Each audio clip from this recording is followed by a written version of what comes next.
Question bar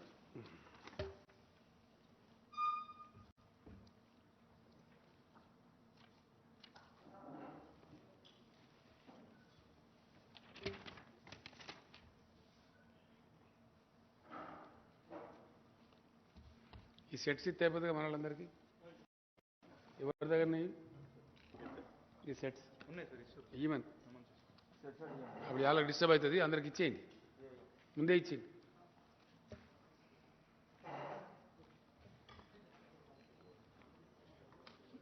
ఈ set మరి నాదే ఇంతకు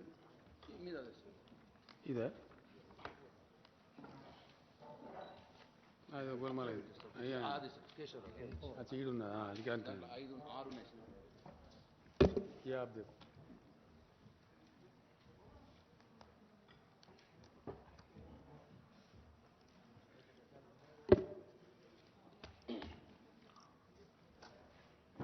నమస్తే బాగున్నా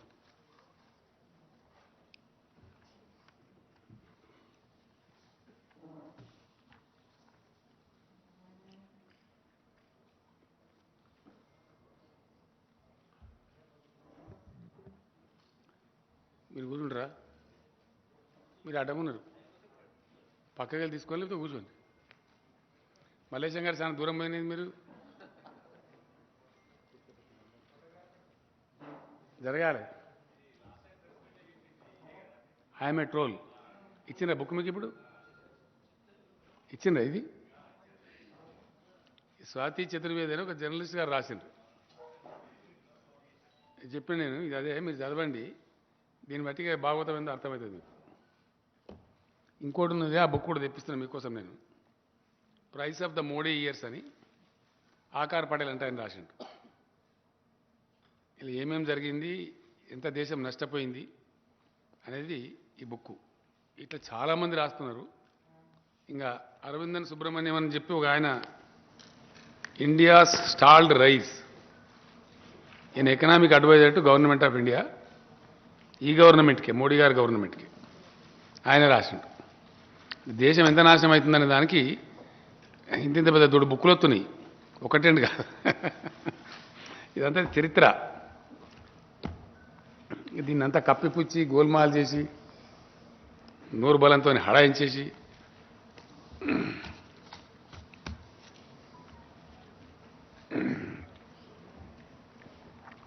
నిన్న మొన్న నేను జనగామ యాదాద్రి జిల్లాలలో జిల్లా కలెక్టరేట్స్ అక్కడ ప్రారంభించుకున్న సందర్భంలో ప్రజలను ఉద్దేశించి అక్కడ బహిరంగ సభలలో నేను మాట్లాడాను అక్కడ ఆ సభలో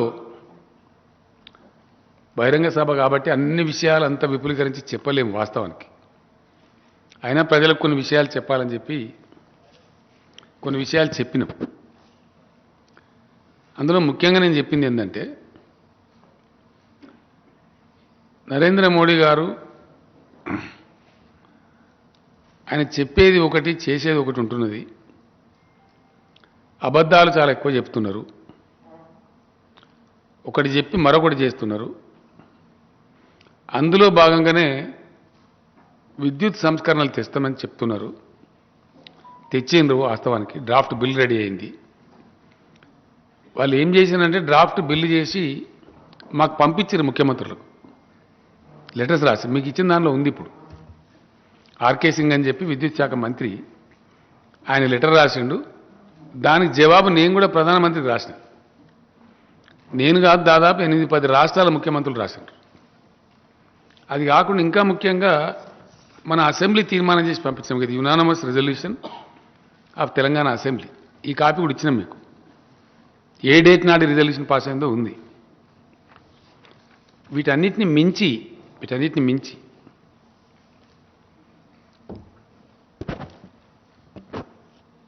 మొన్న ప్రవేశపెట్టినటువంటి బడ్జెట్లో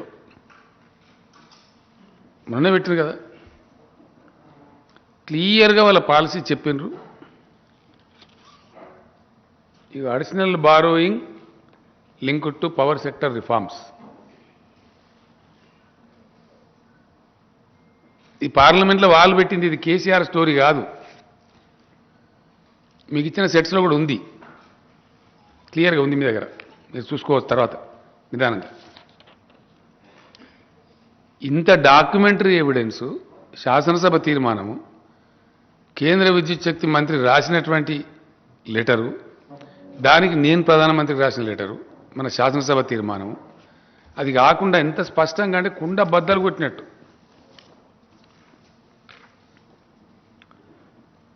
Further, the achievement in the agriculture sector is not satisfactory and requires attention on priority basis. DISCOM should take necessary steps to achieve 100% metering of all consumers within 1 year of the notification of this policy. Further, existing meters should also be replaced with prepaid meters in a phased manner so as to achieve 100% prepaid metering within 3 years from the date of issuance of this policy. ఇట్లా అనేక పాలసీలు వీళ్ళు చెప్పిన దానిలో agriculture సెక్టర్ను ఎట్టి పరిస్థితుల్లో వదిలిపెట్టద్దు, వాళ్ళకి meters పెట్టాలి. No new agriculture connection shall be released. మీకు ఇచ్చిన డాక్యుమెంట్స్లో ఉంది, మీరు చూసుకోవచ్చు. ఇది కేంద్రం పంపించినటువంటి ముసాయిదా బిల్లు అన్ని రాష్ట్రాలకు. అది మెడ మీద వేలాడుతున్న కత్తి. దానికి సాక్ష్యంగా యాక్చువల్లీ అది పాస్ కాకుండా ఇంప్లిమెంట్ చేయకూడదు, కానీ రాజ్యాంగాన్ని ఉల్లంఘించి మోడీ ప్రభుత్వం చేస్తున్న దుర్మార్గం ఏంటంటే, రాజ్యాంగం ఉల్లంఘించి రాజ్యాంగ వ్యతిరేక చర్య బిల్లు పాస్ కాకముందే ఎవరైతే ఈ రిఫార్మ్స్ చేస్తారో అడిషనల్ 0.5% ఎఫ్ఆర్బిఎం ఇస్తామని కుల్లాగా ప్రకటించారు వాళ్ళ పాలసీ. అది 5 ఏళ్ళు ఇస్తామని ప్రకటించారు. పోయిన సంవత్సరం మనం తీసుకోలే.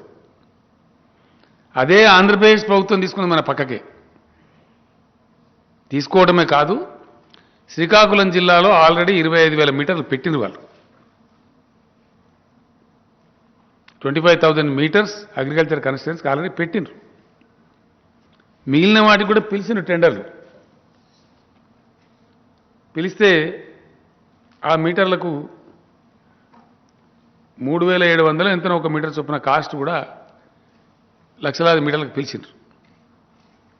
ఎందుకంటే వాళ్ళు 737 కోట్లతోని వాళ్ళు పిలిచిండ్రు. అంటే మరి కేంద్ర ప్రభుత్వం నియతి ఏందన్నట్టు. మనకు మన ఎలిజిబిలిటీ ప్రకారంగా, మన ఎకానమీ సైజు ప్రకారంగా 0.5% కనుక మనకు అడిషనల్ ఎఫ్ఆర్బిఎం మనకు వస్తే 5,000 పైచీల కోట్లు వస్తాయి. అంటే నెక్స్ట్ 5 ఏళ్లకు ఈ ఫెసిలిటీ ఇస్తాం విద్యుత్ సంస్కరణలు అమలు చేసిన రాష్ట్రాలకు, లేని వాళ్ళకి ఇయ్యం. అంటే నేను ఏం చెప్పినా నేను సభలో, నష్టపోయినా మంచిదే, నీ డబ్బులు మాకు అక్కర్లేదు అంటే 25,000 కోట్లు నష్టపోవాలి Telangana. At the cost of 25,000 crores in 5 years. ఆ నష్టం ఉన్నా సరే నేను మీటర్లు పెట్టాను నేను చెప్పిన. నా ప్రాణం పోయినా సరే పెట్టను. తెలంగాణలో వ్యవసాయం స్థిరీకరణ జరగాలి, రైతులు ధనవంతులు కావాలి, ఇప్పుడిప్పుడే బాగుపడుతున్నారు కాబట్టి నేను పెట్టా అనే మాట నేను చెప్పాను. ఇన్ని జరిగినాయి కదా. శ్రీకాకుళంలో 25,000 మోటార్లకు పెట్టిండ్రు, టెండర్లు పిలిచిండ్రు. ఎవరైతే ఇంప్లిమెంట్ చేస్తున్నారో వాళ్ళకు 0.5% ఎఫ్ఆర్బిఎం ఇస్తున్నారు. బడ్జెట్లో పెట్టిన మొన్నటి బడ్జెట్లో కూడా పెట్టిండ్రు. ఇన్ని ఉండంగా పార్లమెంట్ సభ్యుడిగా ఉన్నటువంటి ఈ రాష్ట్ర అధ్యక్షుడు పాపం ఆయనకు చదువు వస్తుందో రాదో నాకు తెలియదు, చదివిన కాగితం అర్థమవుతుందో కాదో తెలియదు. గరీబ్ గారు పాపం నాకు నిజంగా జాలేస్తుంది ఆయన చూస్తే. ఆయన మాట్లాడకుండా వేరే వాళ్ళతో మాట్లాడితే బెటర్ నన్ను అడిగితే. ఆ పార్టీ పరువు పోతుంది రోజు రోజు. చాలా ఘోరం. ఇన్ని ఆధారాలుండి గింత జరిగి 5 ఏళ్ల కోసం చెప్పినండి, ఒక రోజు కోసం చెప్పింది కాదు. ఇంత డాక్యుమెంటరీ ఎవిడెన్స్ ఉండి మన రాష్ట్ర శాసనసభ తీర్మానం పాస్ చేసి పంపించి నేను ముఖ్యమంత్రిగా దాన్ని వ్యతిరేకిస్తూ రాసిన ఉత్తరాలుండి మీకు ఇచ్చిన ఇప్పుడు సెట్స్ మేము చూడండి. మీరు ఇంత డాక్యుమెంటరీ ఎవిడెన్స్ ఉన్నదాన్ని కూడా పచ్చవద్దని చెప్తాం. వాళ్ళ పాలసీ ఇప్పుడు సెంట్రల్ గవర్నమెంట్ పాలసీ ఏందనేది మీకు పంపించిన మీ దగ్గర మీ చేతిలో ఉంది. దీని మీద కూడా నేను బహిరంగ క్షమాపణ చెప్తా. మీటర్లు పెట్టమన్నారా? పెట్టమనందే ఇప్పుడు జగన్మోహన్ రెడ్డి పెట్టిండా? శ్రీకాకుళం జిల్లాలో ఎందుకు పెట్టి పెట్టమనందే మరి నువ్వు ఎఫ్ఆర్బిఎంలా 0.5% పెట్టినావా? ఎందుకు పెట్టాం? దాన్ని మేము ఎందుకు తీసుకుంటలేము? పవర్ రిఫార్మ్స్ మేము వ్యతిరేకిస్తున్నాం కాబట్టి. ఇంత ఘోరమైనటువంటి అబద్ధాలు ఒకటికి 1000 సార్లు మేము చెప్తాం. నిజం వేరు, మిడలు పెట్టుమనుడు వేరు, బలవంత పెట్టుడు వేరు. ఇంకా దీని తమాషకి ఎంత తెలుసా, ఇప్పుడు ఉన్న మంత్రి ఆర్కే సింగ్ మనకు ఉన్నటువంటి నీటి ప్రాజెక్టులలో మనం పిఎఫ్సి ఆర్ఈసి అని 2 ఉంటాయి. ఒకటి పవర్ ఫైనాన్స్ కార్పొరేషన్, ఇంకోటి రీజనల్ ఎలక్ట్రికల్ కార్పొరేషన్. వాళ్ళు మనకు లోన్స్ ఇస్తారు. మన రాష్ట్రంకు మంచి ఫిజికల్ ప్రుడెన్స్ ఉంది కాబట్టి, డిసిప్లిన్ ఉంది కాబట్టి, మన లోన్స్ రీపేమెంట్ చాలా బాగుంటుంది కాబట్టి మనకు డబ్బులు ఇస్తారు వాళ్ళు. ఆ ఇచ్చిన డబ్బులు ఆపేయమని ఇప్పుడు ఆర్కే సింగ్ మంత్రి వాళ్ళ మీద ఒత్తిడి, మనం పవర్ రిఫార్మ్స్ ఇంప్లిమెంట్ చేస్తలేమని. ఇది వాస్తవం, ఇది జరుగుతున్నది. అసలు ఈయనకేమైనా తెలుస్తుందా పాపం? ఈ స్టేట్ బీజేపీ ప్రెసిడెంట్కు ఎందుకు మాట్లాడతాడు ఆయన? ఇప్పుడు బహిరంగ క్షమాపణ వెంటనే వేడుకోవాలి ఆయన. మరి ఆయనకేమి? ఇప్పుడు మీరు రాస్తే తెల్లారి మీకు మొత్తం డాక్యుమెంట్ ఎవిడెన్స్ ఇచ్చిన మీకు వీళ్ళు ఏదో అబద్ధమండి. మీరు ఇప్పుడు ఆంధ్రప్రదేశ్ కూడా ఫోన్ చేయొచ్చు కదా, అడగచ్చు కదా. శ్రీకాకుళంలో పెట్టినారా 25,000 కనెక్షన్ అంటే మీకు తెలిసిపోతుంది కదా, మీ పేపర్ అక్కడ కూడా ఉంది. అనేది దాచిపెట్టేది కాదు కదా. ఫైనాన్స్ మినిస్టర్ ఇచ్చిన డాక్యుమెంట్ మీకు ఇచ్చినాం. 5 years కోసం ఎట్లా ఇస్తాం, ఏ ఇయర్కి ఎంత ఇస్తామని రాసి పెట్టినారు క్లియర్గా. అంటే దాని అర్థమైంది, ఒక రకంగా on behalf of the government of India రాజ్యాంగ ఉల్లంఘన, చట్టం పాస్ కాకముందే ఆ చట్టాన్ని ఎన్ఫోర్స్ చేయడం, ఇది పార్లమెంట్ని అవమానించడం, రాజ్యాంగాన్ని ఉల్లంఘించడం, దేశ ప్రజలను మోసం చేయడం. As a matter of fact ఇప్పుడు డ్రాఫ్ట్ బిల్గానే ఉంది.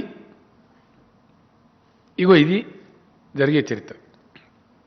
దీని మీద ఇంకా ఇప్పుడు చెప్తే బాధ అండి, అంటేనేమో బాధ. నేను ప్రధానమంత్రి కాదని గౌరవించి పైసలు ఇచ్చాడని ఆశపడి భగీరథ ఇనాగరేషన్ పిలిచాను. ఆడ సభలో ఆయన కూడా పచ్చవద్దని చెప్పిండు. పచ్చవద్దు మీకు వినిపిస్తానని ఇప్పుడు నా దగ్గర ఉన్నది. గజ్వేల్ సభలో ఆయన మాట్లాడిన స్పీచ్లో మీ దగ్గర రికార్డు ఉంటుంది కాబట్టి మీకు అంత బాధ కూడా అవసరం లేదు. 15th minute నుంచి స్టార్ట్ అవుతుంది అనేది.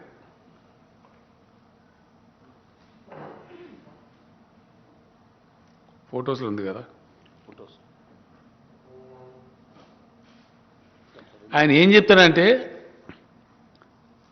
అంతకుముందు 11 రూపాయలకు కొన్నారు పవరు, మేము ₹1.10 ఇస్తున్నాం ఒక యూనిట్ ఉంటాడు. అసలు భారతదేశ చరిత్రలోనే సెంట్రల్ గవర్నమెంట్ ఎన్నడూ కూడా ₹1.10 ఏ రాష్ట్రానికి ఇవ్వలేదు, ఇండియాకి కాదు, ఎవరికి ఇవ్వలేదు. కానీ మేము ఇస్తున్నామడిగా పెద్ద మనిషి కదా, బాగుండదు ఆ టైంలో. వెంటనే నన్ను తెల్లారి ఎలక్ట్రిసిటీ అధికారులు అడిగింది, ఇప్పుడు కూడా అడిగిండ్రు ఇంతకుముందు నాతో చర్చలు. మీరు ఉన్నారు కదా సార్ మీటింగ్లో, మరి మీరు కానీ గట్ల చెప్పండి పెద్ద మనిషి అంటే ఏమంటాం పోయి మనం అనవసరం, మనమే గెస్ట్గా ఇచ్చినాం కదా, తిడితే బాగుండదు అనుకున్నాను నేను. ఓకే వట్నేం, మేము ఎటుపడితే అటు అడ్డం పొడుగు మాట్లాడు కాదు. గజ్వేల్ సభలో ఆయన మాట్లాడింది ఇది నిజమా అబద్ధమో నేను వినిపిస్తా. ఆయన గజ్వేల్ ఉపన్యాసంలో మీ దగ్గర ఉంటే మీ రికార్డులలో ఉంటుంది కదా, తీసుకొని చూడొచ్చు మీరు. ఇక ఇది 16వ నిమిషం నుంచి స్టార్ట్ అవుతుంది.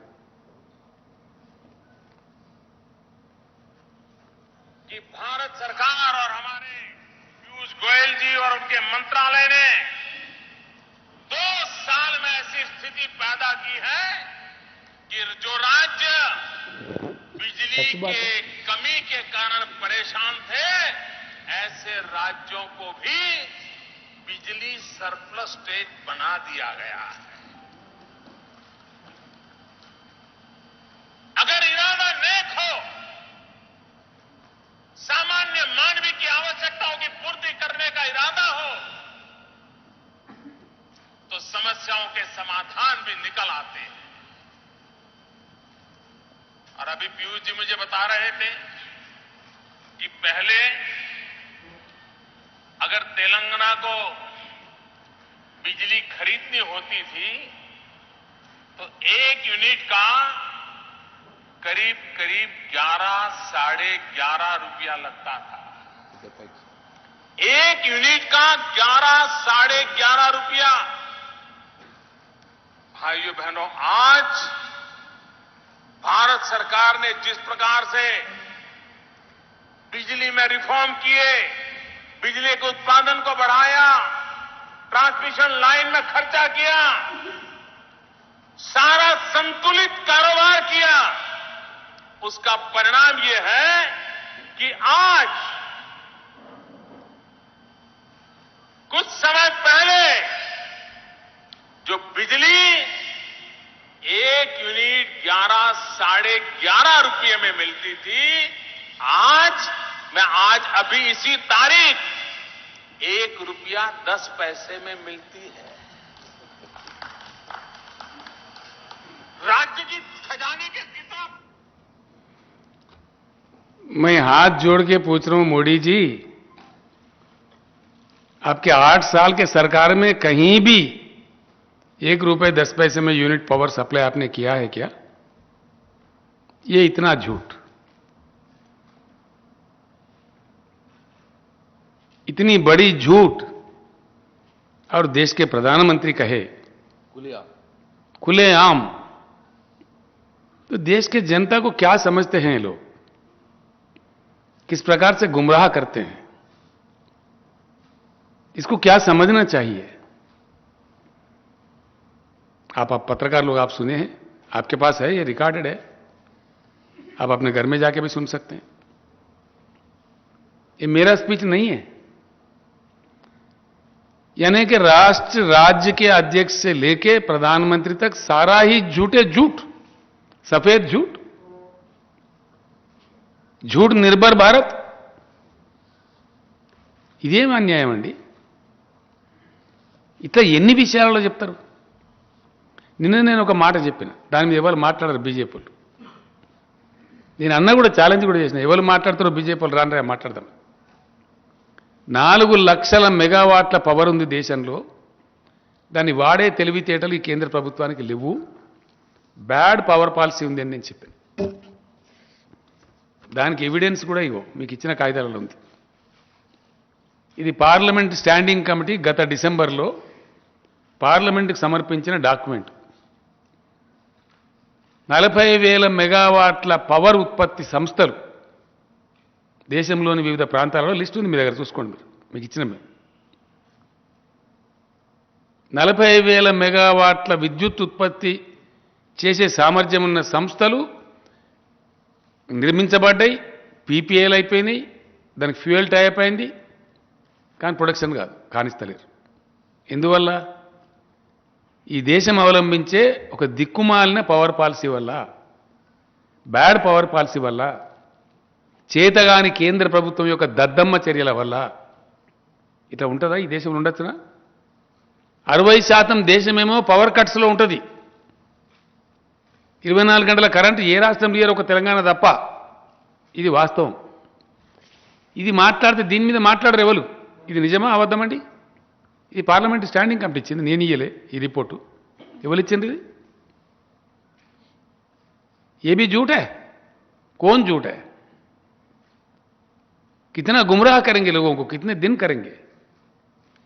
तो ये है, ये भी आप लोगों को दिया मैंने, आप लोग देख लीजिए. तो इस प्रकार से अब यहां के राज्य के अध्यक्ष को क्या कहना है, आप लोग उनके साथ क्या कहेंगे? अब मैं उनको छोड़ देता हूं. इसलिए జాలి అనిపిస్తుంది పాపం అతనికి పెద్ద తెలిసినట్టు లేదు. అతను వేరే వాళ్ళతో మాట్లాడిపిస్తే మంచిది, గాసాన బాగా నాతో మాట్లాడతాడు. ఎందుకంటే నేను ఏది పిచ్చి మాటలు మాట్లాడను, అవసరం లేదు కదా నాకు. పిచ్చి మాటలు మాట్లాడే అక్కర నాకు లేదు, ఉన్నది ఉన్నట్టు మాట్లాడతాను. ఇంత దుర్మార్గంగా ప్రతి వాళ్ళు, ఆ పార్టీకి చెందిన ప్రతి వాళ్ళు ఇదే పద్ధతిలో ప్రతి విషయంలో చాలా దారుణమైనటువంటి అబద్ధాలు, మోసాలు, దేశాన్ని సర్వనాశనం చేస్తూ ఉన్నారు. ఎస్, 100%. చాలా భయంకరమైనటువంటి పరిస్థితి. ఇంకోటి దీనికంటే ఎక్కువ మీరు ఇంకోటి చూసుకోవచ్చు. ఇవన్నిటిని మించి మొత్తం అఖిల భారత విద్యుత్ సంస్థల ఉద్యోగ సంఘాలన్నీ ఒకటే సమావేశాలు పెట్టినాయి. మీకు తెలుసా విషయం? మన దగ్గర మింట్ కాంపౌండ్లో మన ఎలక్ట్రిసిటీ ఎంప్లాయీస్ కూడా ఉద్యమాలు, ధర్నాలు చేసిండ్రు. మీకు తెలుసా విషయం? రత్నాకర్ గారు కానీ, శివాజీ గారు కానీ మీరే పోయి వార్తలు వేసారు, ఫోటోలు తీసారు, టీవీలలో చూపించారు. కారణం ఏంది? మొత్తం విద్యుత్ రంగాన్ని ప్రైవేటీకరించి ఆల్రెడీ ఉత్పత్తి ఉన్న వాటిని పెట్టనీయకుండా చేసి ఆయన వాళ్ళ పార్టీకి చందాలు ఇచ్చేటోళ్ళు, వాళ్ళ పార్టీని జాదేటోళ్ళు, వాళ్ళకి ఎన్నికలకు డబ్బులు ఇచ్చేటోళ్లకు వేల కోట్ల రూపాయలు దిగమింగి వాళ్ళు పెట్టే సోలార్ విద్యుత్తును వీళ్ళు కొనన్నట్టు ఇప్పుడు అది చట్టం. దీనికి అందమైన పేరు చట్టం, విద్యుత్ సంస్కరణ. ఇదేనా సంస్కరణ ఈ దేశంలో? ఇంకా తమాషేం తెలుసా, మన తెలంగాణకు జల విద్యుత్ శక్తి అందుబాటులో ఉన్నదే కృష్ణా నది మీద ఎక్కువ ఉన్నది. మనకు నాగార్జున సాగర్, శ్రీశైలం, పులిచింతల, జూరాల 2500 మెగావాట్ల దాకా ఉంటుంది దగ్గర. గోదావరి మీద తక్కువ ఉంది, మనకు కృష్ణ మీద ఎక్కువ ఉంది. ఇంకా ఈ చట్టంలో ఏం చెప్తారు? ఈ దిక్కుమాలిన చట్టంలో వాళ్ళ బీజేపీ మిత్రులు పెట్టే 30-40 వేల మెగావాట్ల సోలార్ పవర్ ఏమో కొనన్నట మనం క్లీన్ ఎనర్జీ కింద. మనది క్లీన్ ఎనర్జీ అయినా మీ నాగార్జున సాగరు, మీ శ్రీశైలం ప్రొడ్యూస్ చేసే పవరు బంద్ పెట్టైనా సరే దీన్ని కొనాలి, కొనకపోతే మీకు ఫైన్ ఇస్తాం. ఇది చట్టం. అంటే అధికారం చేతిలో ఉందని మీ పెట్టుబడిదారుల యొక్క స్వార్థ ప్రయోజనాల కోసం ప్రజల ప్రయోజనాలు తాకట్టు పెడతారా? ఈ దేశ ప్రయోజనాలు తాకట్టు పెడతారా? అన్ని తప్పుడు ప్రచారాల మీద, అబద్ధాల మీద ఎన్ని రోజులు నడుపుతారు భారతదేశాన్ని? ఇది ఎంతవరకు సమంజసం? ఇవి వాస్తవాలు కావా? పెట్టండి, చర్చ పెట్టండి దీని మీద. ఒకటి గాలి మాటలు మాట్లాడు కాదు. ఇన్ని విషయాలు నేను చెప్తున్నాను కదా ఇప్పుడు. ఇవన్నీ అబద్ధమనేగా. మేము ఇచ్చేటి అన్ని నివేదికలు, standing committee reports, parliament reports, మంత్రుల ఉత్తరాలు, ప్రధానమంత్రికి నేను రాసిన ఉత్తరాలు, శాసనసభ తీర్మానాలు, శ్రీకాకుళంలో మిగిచిన బీటర్లు. శ్రీకాకుళంలో 25,000 మీటర్లు బిగించింది కూడా అబద్ధం ఉంటుందా? ఇవన్నీ జూటా. ఒక రాష్ట్ర అధ్యక్షుడే కరెక్ట్ అయ్యడా? సో ఇన్ని అబద్ధాలు చెప్పే వ్యక్తులను చీల్చి చెండాడే బాధ్యత మా మీడియా మిత్రుల మీద ఉన్నది. దయచేసి ఇక మీరు ఏం చేస్తారో ఇప్పుడు చూడాలి. అంతే కదా. ఇంత అన్యాయాలు మానండి. ఈ దేశం ఇచ్చిన నాశనం కానే? ఎందుకు నాశనం కానియాలా? ఎవరి కోసం నాశనం కానియాలా? ఏ ప్రయోజనాలు ఆశించి? చాలా ఉంది ఇంకా కథ. భాగవతం భయంకరంగా ఉంది. దేశం ఉండదు. రాసి పెట్టుకోండి మీరు. నేను దుఃఖంతో చెప్తాను ఈ మాట, బాధతో చెప్తాను. ఎందువల్ల? అన్ని రంగాలలో సర్వనాశనం. ప్రతి రంగంలో అన్ని పిచ్చబద్దాలు, పచ్చబద్దాలు. ఈడ చెప్పుడు కాదండి, విదేశాలలో పోయి చెప్పుడు. ఇదో కథ, సిగ్గుపోతుంది. చాలా ఘోరమైనటువంటి అబద్ధాలు. 2025 వరకు 5 ట్రిలియన్ ఎకానమీ చేస్తాం. ఇంతకన్నా దిక్కుమాలిన దందా ఉంటుందా? అది చంద్రయాన్ మీద పోయిన దాంతో సమానం అంటారు. ఇక మనం కూడా చంద్రమండలం మీద దిగినట్టు అనుకోవాలి. ఇంత పచ్చవద్దమా? అది నీ ప్రగతే? అది మామూలు ఊర్లలో వడ్డీకి ఇచ్చే వ్యాపారిని అడిగినా చెప్తాడు ఆ లెక్క. దానికి ప్రధానమంత్రి అవసరం లేదు, ఈ ఆర్థిక మంత్రి అవసరం లేదు. మనీ కాంపౌండింగ్లో ఉండేటువంటి కమాలది. సర్వసాధారణంగా 12% గ్రోత్ ఉంటే 6 ఏళ్లలో డబుల్ అవుతుందండి కంట్రీ ఎకానమీ. అదే 11% ఉంటే 7 ఏళ్లలో డబుల్ అవుతుంది. దానికి నరేంద్ర మోడీ, నిర్మలా సీతారామన్, మలే ఎవరు అవసరం లేదు. బట్టి వడ్డీ వ్యాపారం చెప్పే లెక్క అది. ఈ మాట కఠోరమైన వాస్తవం. Taking India to 5 trillion economy by 2025, we doesn't require a prime minister there. We doesn't require a finance minister. An ordinary clerk can account for it. There is nothing great about it. Is it not a fact? You ask any economist. It's a hard fact. And you are chasing away the country by making false propaganda. How long you will do that? What is the extra mile you are taking? What is the extra effort you are putting in? Nothing. If you are able to do, if you have innovative skills, if you are a dynamic government, please do something like China, in the line of Mr. Deng Xiaoping. Please do something in line of Mr. Lee Kuan Yew of Singapore. That is something great, not 5 trillion economy. किसको पागल बनाने की ये चक्कर है? ये बात मैंने ही नहीं, మీరు తీసుకొని చూడండి, మీకు రాజ్యసభ స్పీచ్ కొడితే వస్తుంది. నిన్న మొన్న అయింది కదా. ఎగ్జాక్ట్గా నేను చెప్పిన విషయాన్ని చిదంబరం గారు కూడా చెప్పింది రాజ్యసభలో. సేమ్ ఇదే విషయం చెప్పిన ఆయన. మా కేశవరావు గారు వీళ్ళంతా ఉన్నారు అక్కడ. నేనేదైతే చెప్పినా అదే విషయం చెప్పారు. అంటే అన్నీ గోల్మాల్ మాటలు చెప్పి అబద్ధాలు చెప్పి ఇవన్నీ మీరు వంచదలుచుకున్నారు ఈ దేశాన్ని. నేను అందుకే అంటున్నా, వీళ్ళను తరిమి కొట్టకపోతే దేశం నాశనం అవుతుంది. నేను నిందలు పెట్టేది ఏదో అక్కస్తోనో ఇంకోటి దాంతో అంటలేను. నేను I'm a very senior political leader. I waited for 8 long years. Last time కూడా నేను మీకు చెప్పిన 8వ సంవత్సరం అంటే 80% of the time given to mister Modi is over. 8th year budget పెట్టేసింది ఆయన. ఇంకేం చెప్తాడు? 9th year 10th yearకి ఏమిటో ఏం లేదు. ఆయన నియతి ఏందో, ఆయన ఆలోచన సరళేందో బయటపడిపోయింది. ఇంకా లాభం లేదు. ఇంకా ఈ గొప్పతనానికి మన దగ్గర ఒక ఆయన కిషన్ రెడ్డి గారని మంత్రి ఉన్నాడు. ఆయన నా మిత్రుడే, నాకు గౌరవం.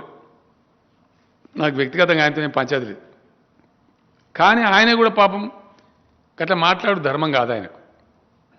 బడ్జెట్ నడని నేను అర్థం చేసుకోలేదట. నేను ఈయనకి ఏమర్థమైందో ఈ మహాత్మునికి నాకు అర్థం కాక మీరే రాసిన పేపర్లలో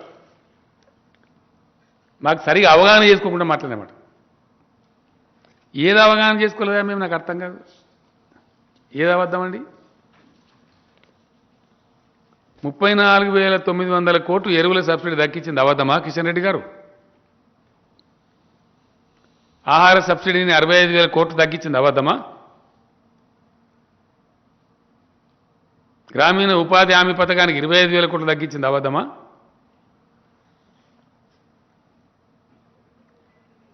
ఎరువుల సబ్సిడీలు దక్కించింది అబద్ధమా? మాకెందుకు అర్థం కాలేదు? మాకు అర్థమై ఉన్నది చెప్పినాం, నీ రంగు బయట పెట్టినాం. నీకు అర్థం కాలే. ఎవరికి అర్థం కానట్టు? కేసీఆర్కా కిషన్ రెడ్డికా? వాటికనే గాలి పుడీలు మాట్లాడితే ఎట్లా? మేమెందుకు అర్థం చేసుకోలేదండి? బడ్జెట్ని బ్రహ్మాండంగా అర్థం చేసుకున్నాం. దీని మీద ఎవరు మాట్లాడరేంది? ఈ తగ్గింపులు కరెక్ట్ కాదా? 40 కోట్ల జనాభా ఉన్న దళితులకు పెట్టింది 12,800 కోట్లు నిజం కాదా? మీ ఘనత వహించిన ప్రభుత్వంలో మనిషికి జుట్టుకు 300 వస్తాయి. ఇక ప్రగతిగా తుపాకి రామని ప్రగతి. అంతే కదా? ఏమని అర్థం చేసుకోవాలా? ఇంకా దానికి మా మీద నిందలు పెట్టుడా? మాకు అర్థం కాలేదని. ఇది మంచిది కాదు. ఇది పద్ధతి కాదు. చర్చ చేద్దామా? Okay, we are ready, come on discuss. You cannot take away things like that. Very sorry, very sorry. ఇది దేశాన్ని నడిపే పద్ధతి కాదు, కానే కాదు. మాట్లాడరేందండి? మేము అన్నాం కరోనా వచ్చింది, ఇంత నాశనం అయింది, హెల్త్ ఇన్ఫ్రాస్ట్రక్చర్ పెంచాలి, వైద్యానికి పెంచలే. నిజం కాదా? నాకెందుకు అర్థం కాలే? బడ్జెట్ మాకు కరెక్ట్గా అర్థమైంది, నీకు అర్థం కాలే. నువ్వు గోల్మాలు చేస్తున్నావు జనాన్ని, మేం చేస్తలేము. అన్నిటినీ అమ్మేస్తున్నారని చెప్పి నువ్వు అమ్ముతున్నది నిజం కాదా? రైళ్ళు అమ్మబడుతుంది, విమానాలు అమ్మబడుతుంది, బ్యాంకులు అమ్మబడుతుంది, LIC అమ్మబడుతుంది. ఏది అమ్మతలేదు మీరు? మొత్తం ప్రభుత్వ రంగ సంస్థలు అమ్మబడుతుంది. కరెంటు కూడా అమ్మేస్తానికి తయారు కాబడుతుంది. దానికే కదా మేము వ్యతిరేకిస్తున్నాం. పేరుకు విద్యుత్ సంస్కరణలు, దాని పేరు ప్రైవేటీకరణ. ప్రమాదం ఏంటంటే దానిలో ప్రైవేటు డిస్కమ్లు వస్తాయంటే ఉన్న డిస్కమ్లు ఉడగొట్టేసి, అంటే వాని దయగా వాడు ఏం ఛార్జ్ విధించినా మనం కట్టాలి. మీరు కూడా బలవుతారని చెప్తున్నా. గ్యారంటీ మాట. కంప్లీట్ ప్రైవేట్ చేతిలో పోయిన తర్వాత ఏముంటుందంటే మన ఇష్టం, మన దయ. ఇంతకైతే ఇస్తా లేకపోతే లేదంటాడు. విద్యుత్ సంస్కరణలు అనేది నథింగ్ బట్ విద్యుత్తును పూర్తిగా ప్రైవేటీకరించి కార్పొరేట్ పెద్దలకు, కార్పొరేట్ గద్దలకు అప్పచెప్పేటువంటి ఒక కుటిల నీతి. దానికి మేము వ్యతిరేకిస్తున్నాం. మీరు ప్రవేశపెట్టిన విద్యుత్ సంస్కరణ రాష్ట్రాలకు ముఖ్యమంత్రులకు పంపించిన బిల్లు విద్యుత్ కార్యదర్శులకు పంపించింది. ఇక్కడ మా సెక్రటరీకి వచ్చింది, ఇక్కడికి అది జెన్కోకి వచ్చింది, మన ట్రాన్స్కోకి వచ్చింది, మన డిస్కమ్లకు వచ్చింది. మీరు పంపించింది ఏంది? దానిలో ప్రస్ఫుటంగా మీరు ఏం చెప్పి మీకు ఇచ్చిన కాగితాలు చూడండి దయచేసి. మీ నియత ఏంది?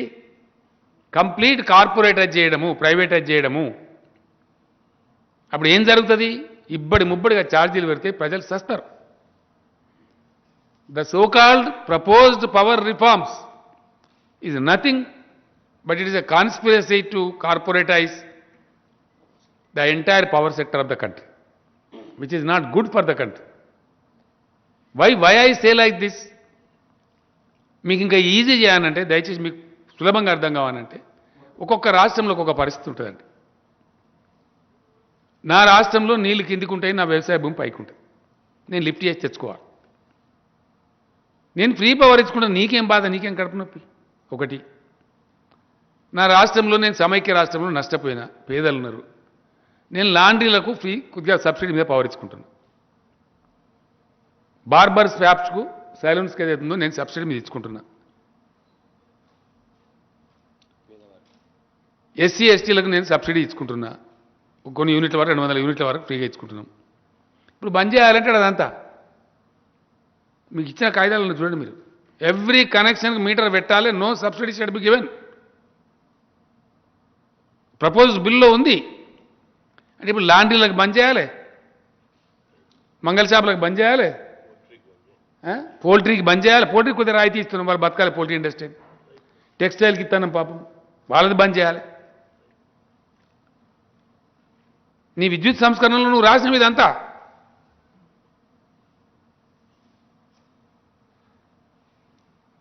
చదవండి, మీకు ఇచ్చిన కాగితాలను దయచేసి. ఇది పరిస్థితి. అనేక మందికి ఇస్తున్నాం, దాని మీద అసలు మాట్లాడేది లేదు. మాకేదో అర్థం కానట్టు, మీకు అర్థం కాలేదు, మీకు ఇది కాలేదు అని అడ్డం పొడుగు మాట్లాడు, పిచ్చి పిచ్చి మాట్లాడు.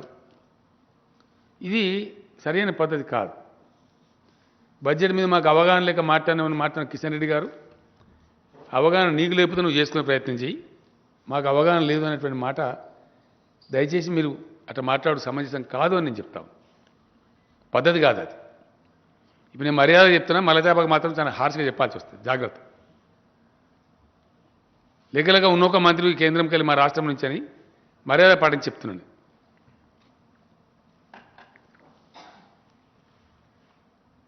మొత్తం దేశం నాశనమైంది మీ బీజేపీ పరిపాలనలో. ఎక్కడ చూసినా అవినీతి కంపు, అన్ని స్థాయిలలో ఘోరమైన అవినీతి ఘోషిస్తున్నది. జాతీయ అంతర్జాతీయ మీడియా అంతా చెప్తా ఉంది. దేశ సంపదలో 77% సంపద 10% మంది దగ్గరనే ఉందని చెప్తా ఉన్నాయి లెక్కలని.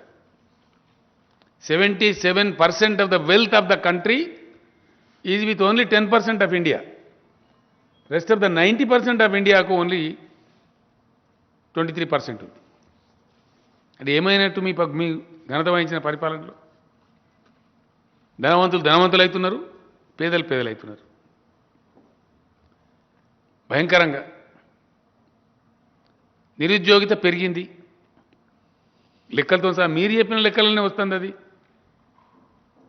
నేషనల్ స్టాటిస్టికల్ ఆర్గనైజేషన్ ఉంటుందండి ఫైనాన్స్ మినిస్ట్రీలో, ఎన్ఎస్ఓ. మీరు రాసుకోండి దయచేసి.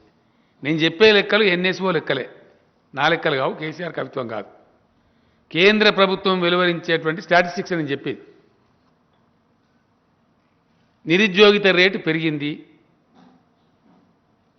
తెలంగాణలో 0.3% ఉంటే మీది 7% పైన ఉండేది కంట్రీ నేషనల్ యావరేజ్.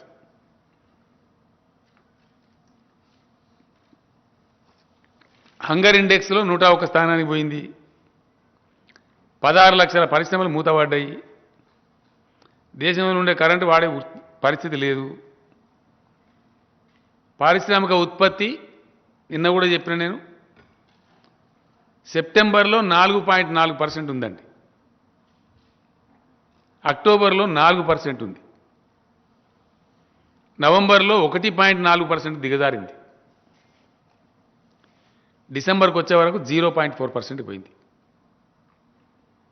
ఇది మోడీ గారి యొక్క గొప్ప ఆదర్శవంతమైన పరిపాలన నిదర్శనమా? ఈ స్టాటిస్టిక్స్ ఇచ్చింది కూడా ఎన్ఎస్ఓ, నేను కాదు. ఇది it's not my story. I'm repeating once again. The industrial production has gone down enormously. It was 4.4% in the month of September. It was 4% in the month of October. It has come down to 1.4% in November. and it has now drastically come down to 0.4% in December. This is the level of industrial production in the country. 4.4% to 0.4%. Is it the result of Make in India? Is it the result of great policy of Mr. Narendra Modi or the NDA government? What is this? Is there anybody to discuss about this? No, all this will remain, but we have a WhatsApp university. We will go on doing some mispropaganda against individuals as we like. Is it the way? That is how Swati Chaturvedi has written, I am a troll. Why did she write? She is a investigative journalist, very famous journalist.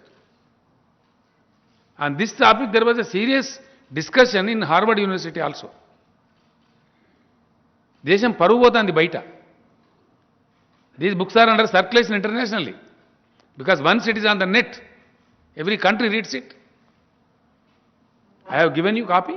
Please go through. This is the way things are happening in India. This is the mispropaganda against the political opponents, against the political parties.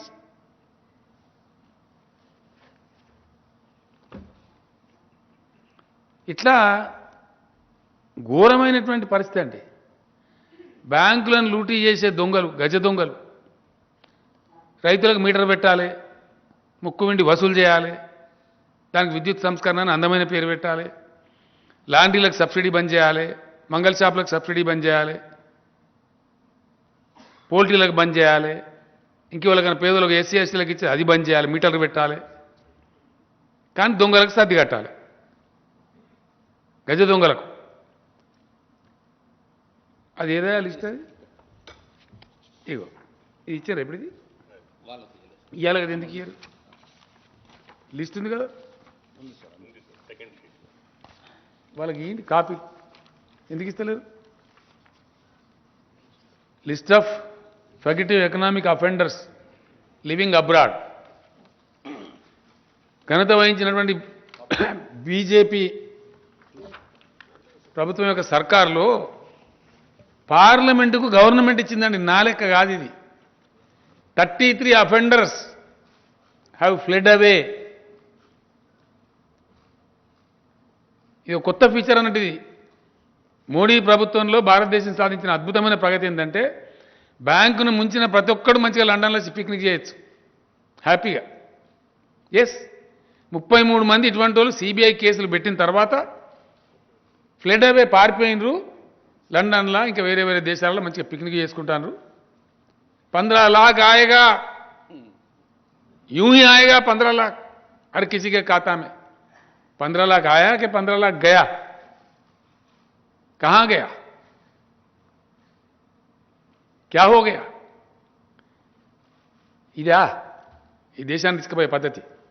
ఇవన్నీ కఠోరమైన వాస్తవాలు కావా? ఈ list parliament చెప్పింది వాళ్ళే.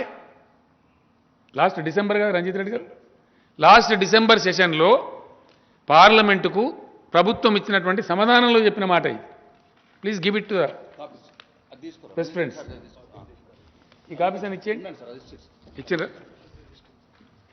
దానిలో ఎవడెవడు పోయిండు, ఎంతమంది పోయిండ్రు, వాళ్ళ పేర్లు, వివరాలు. ఇది గవర్నమెంట్ ఆఫ్ ఇండియా ఇచ్చిందండి, కేసీఆర్ లెక్క కాదు. వీళ్ళంతా మోడీ గారి దోస్తులే, చాలా మంది గుజరాతీలే. ఏమనాలి దీన్ని? ఇది మీ గొప్పతనం కాదా? మీ గవర్నమెంట్ యొక్క ప్రతిభ కాదా? ఇది మీ దేశభక్తికి ఇది తార్కాణం కాదా? దీన్ని ఏమనుకోవాలా? కఠోరమైన వాస్తవాలు ఈ విధంగా ఉంటే మీ ఇష్టం వచ్చిన ట్రోలింగ్ చేసి ఓ దిక్కుమాలిన క్షుద్ర సోషల్ మీడియాని పెట్టి ఇవ్వలం పడితే వాళ్ళని ఎంత పడితే అంత మాటలు అంటాము. ఇదా పద్ధతి? అందుకే నేను చెప్తున్నా, BJP must go from this country. Why I say for this. BJP government should be sent back. Why? But for all these sins. ఎందుకు పంపించాలంటే మేము ఊరికి అంటలేం. ఇవన్నీ సత్యాలు, వాస్తవాలు. విజయ్ మాల్యా, నీరవ్ మోడీ, నోషల్ మోడీ, లలిత్ మోడీ, మొహుల్ చోక్సీ, నితిన్ సందేశరావుల పేర్లు ఏంటి తమాషా పేర్లు అవన్నీ మీకు ఇచ్చినాం. ఇది ఇది మీ ఘనత కాదా? దీని మీద మాట్లాడాలి వాళ్ళని మొగోడు మాట్లాడితే ఇవన్నీ విడిచిపెట్టి నన్ను జైలుకి నిజంగా జాలి అనిపిస్తుంది. దమ్ముంటే వేయాలి కదా, దా డెఫినెట్గా నీ జైలుకి వెళ్తా అంటే తోకగాడు భయపడతారు. నాకు అర్థం కాదు. దొంగలకు భయం, లంగలకు భయం, అవినీతి అక్రమ సంపాదన చేసిన భయం, మాకేం భయం? నాకు అర్థం కాదు. నువ్వు మమ్మల్ని వేసేది ఎందుకంటే మిమ్మల్ని వేసేది పక్కా. ఎస్, నేను చెప్పిన కదా, నేను భువనగిరిలో భయంకరమైన అవినీతి చిట్టా ఉన్నది, వస్తా ఉన్నాయి పుంకాలుగా. నాకు మొత్తం బద్దలు కొడతాం. రఫేల్ డీల్ అని రాహుల్ గాంధీ గారు మాట్లాడిన పాపం, ఆయన గోల్మాల్ తిప్పింది. దాని మీద క్లీన్ చిట్ తీసుకున్నామన్నారు. నిన్నేళ్ళ బయటపడతా ఉంది అసలు దొంగతనం. ఇది మేము కూడా వేస్తాం, సుప్రీంకోర్టులో కేసు వేస్తాం, ప్రజా కోర్టులో వేస్తాం, బయట పెడతాం దొంగతనం. రఫేల్ డీల్ 1000 కోట్లు మింగినిలా మోదీ గవర్నమెంట్. ఎస్, అవే రఫేల్ విమానాలు 36 రఫేల్ జెట్స్నేమో $9.4 బిలియన్ కొన్నామండి మనం. I'm making once again clear, India Rafale జెట్స్ను 36 జెట్స్ను $9.4 బిలియన్ కొన్నది. నిన్న ఇండోనేషియా మన పక్క దేశం 42 రఫేల్ జెట్లు, మనకంటే ఒక 6 ఎక్కువ, 42 రఫేల్ సేమ్ జెట్స్ను జస్ట్ $8 బిలియన్ కొన్నది.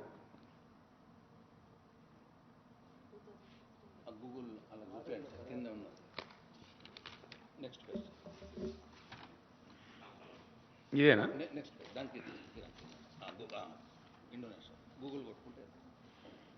ఇది what is the India France Rafale fighter jet deal all about? గూగుల్లో కొడితే వస్తుంది మీకు. ఇప్పుడు ఈ రహస్యమిదిగా కాపీలు తీసి వాళ్ళకి ఇక నువ్వు వాళ్ళని కొట్టుకోకూడదు. ఇది దీనికి అతేంది? ఇప్పుడు ఇంట్లో ఎవడు దొంగ? రఫేల్ విమానాలు తెలంగాణ అయితే కొనలే కదా, తమిళనాడు అయితే కొనలే కదా. ఈ కుంభకోణం బయటపడాలి. ఎవడు జైలుకోవాలన్నా వాడు పోవాలి, అంతే కదా.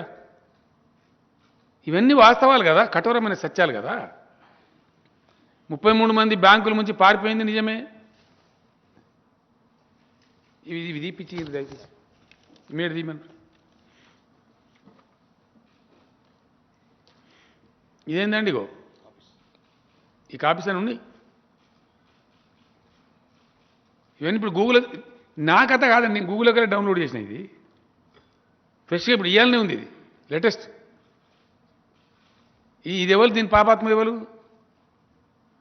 దీని మీద చర్చ పెట్టాలి దేశంలో, పార్లమెంట్లో, ఇంకొక ఢిల్లీలో. నేను ఊరుకుంటాను. ఇప్పుడు ఢిల్లీలో పెడతా కదా పంచాయతీ, 100% పెడతాం. తీపండి, ఇది కూడా మొత్తం తెలియాలి కదా.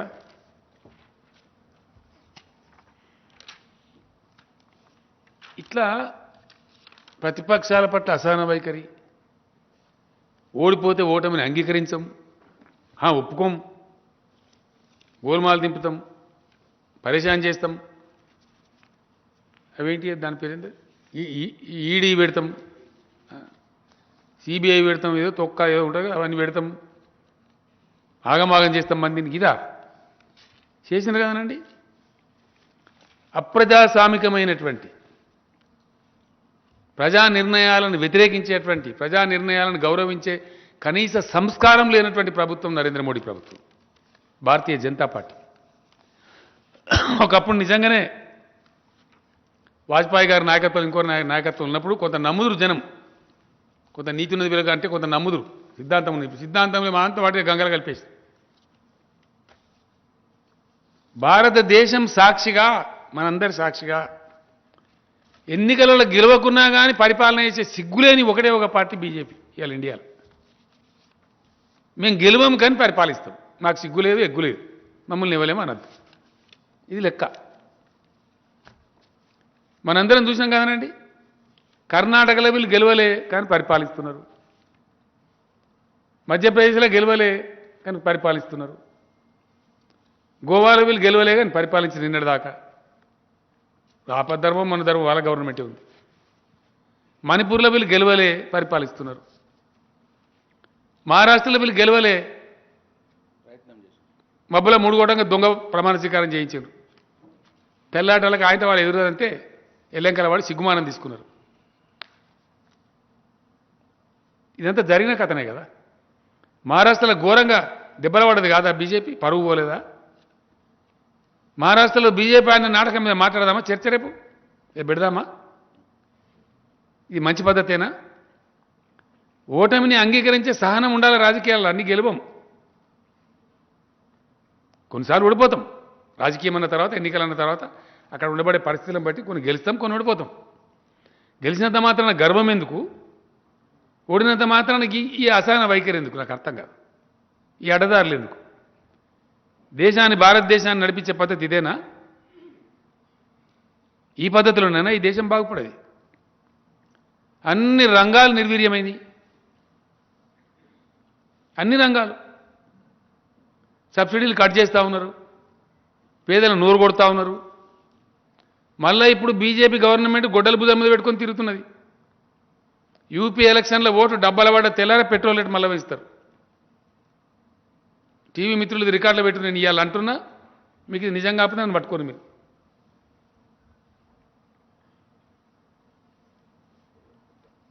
ఇట్లా totally undemocratic policy of the NDA government led by Mr. Modi. They have no patience. They don't know what is democracy. लोकतंत्र का कोई मान्यता नहीं है इनके पास, कोई मर्यादा नहीं है, कोई मर्यादा नहीं है, कोई इज्जत नहीं है. भारतीय जनता पार्टी अगर लोकतंत्र में विश्वास रखता है तो क्यों गिरा है मध्य प्रदेश में कांग्रेस सरकार को? जवाब दो इस देश को. क्या जरूरत था? आपको पेशेंट रहना चाहिए था, देखना था, उनको मौका देना चाहिए था 5 साल सरकार चलाने का. क्यों गिरा है कर्नाटक में सरकार, जहां आपको मैंडेट नहीं मिला? क्या जल्दीबाजी थी? इतने क्यों भूखे थे अधिकार के? ये गलत बात नहीं है? ये लोकतंत्र के विरोध चर्या नहीं है? इसका क्या जवाब है? इस पे चर्चा करो. नहीं करते. इसको भी तोड़ मरोड़ के बोलेंगे, इसको भी घुमा के बोलेंगे, व्हाट्सएप यूनिवर्सिटी में इसको अलग रंग से बताएंगे. ये तरीका है?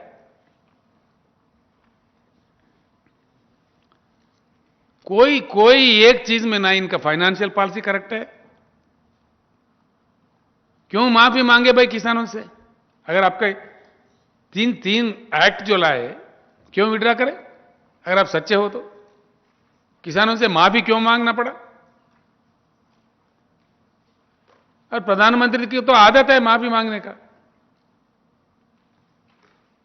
जब वो प्रधानमंत्री बनना चाह रहे थे,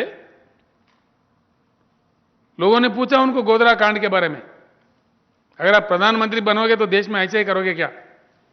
तो उन्होंने मुसलमानों से माफी मांगा. हां बिल्कुल, मुसलमानों से माफी, मैं देश के मुसलमान भाइयों से माफी मांगता हूं, यह कभी दोहराया नहीं जाएगा, ऐसा नहीं होगा, ये मेरा आश्वासन है. ये मोदी जी ने कहा. अब फिर किसानों से माफी मांग लिया. अब लगता है देश के प्रधानमंत्री माफी के सौदागर है. क्या समझना चाहिए? ये तरीका है देश को चलाने का?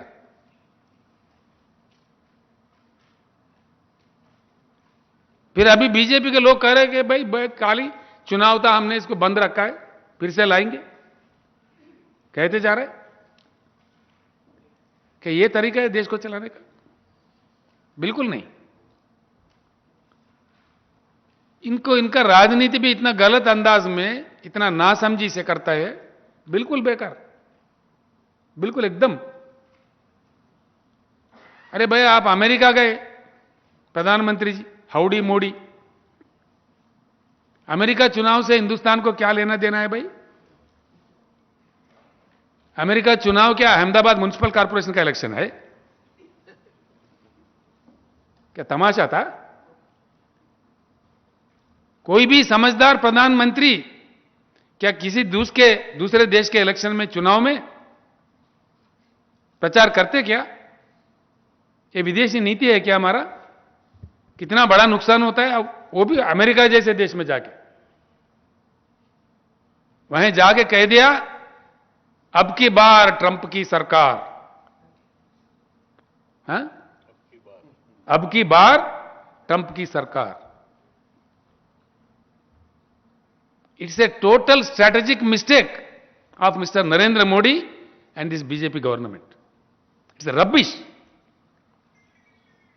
सुनिए आप लोग वो क्या कह रहे थे।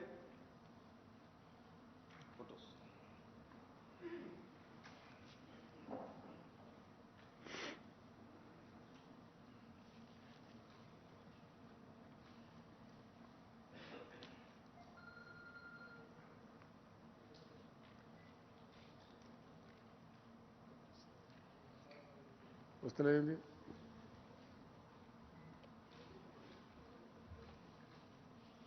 अब मैं सुनाऊंगा आपको।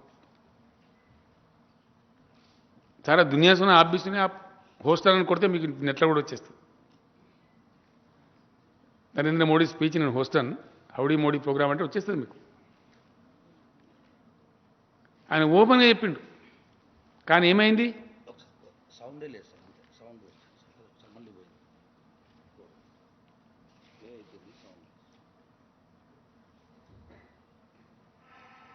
अब की बार ट्रंप सरकार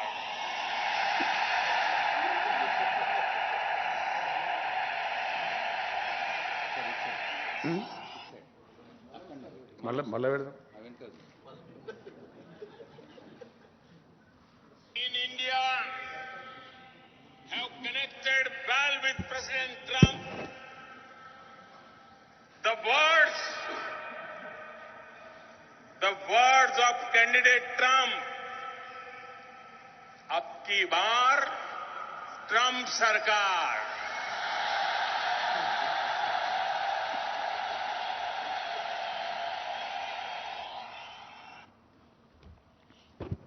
Is it not a strategic mistake of a prime minister of a country? अब क्या हुआ? चुनाव हो गया, वहां सरकार पलटी खा गए। अब गए मोदी साहब अमेरिका में, हाल में बेहाल बेहाल। व्हाइट हाउस में कोई पूछने वाला नहीं, एयरपोर्ट में कोई प्रॉपर रिसीविंग नहीं। क्या हुआ? देश का इज्जत। ये तरीका है अमेरिका देश का चुनाव? क्या अहमदाबाद म्युनिसिपल कॉर्पोरेशन का चुनाव है? क्यों जाना पड़ा प्रधानमंत्री को? क्यों कहना पड़ा? क्या मजबूरी थी?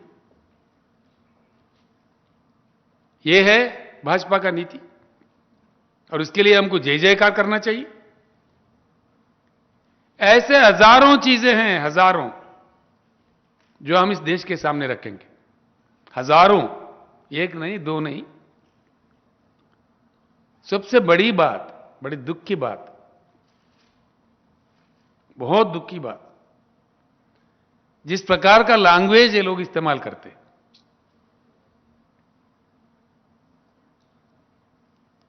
किसी का कोई मान्यता नहीं है इस देश में। कितना गंदे गंदे बातें करते लोग। जिसको चाहे जो चाहे कह दो, जो मन में आए कह दो, गालियां दे दो।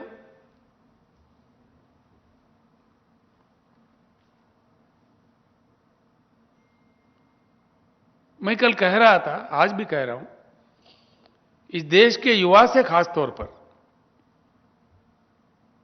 ये कल का इंडिया आपका इंडिया है। मेरे युवा मित्रों, मेरे भाइयों, मेरे बुद्धिजीवियों,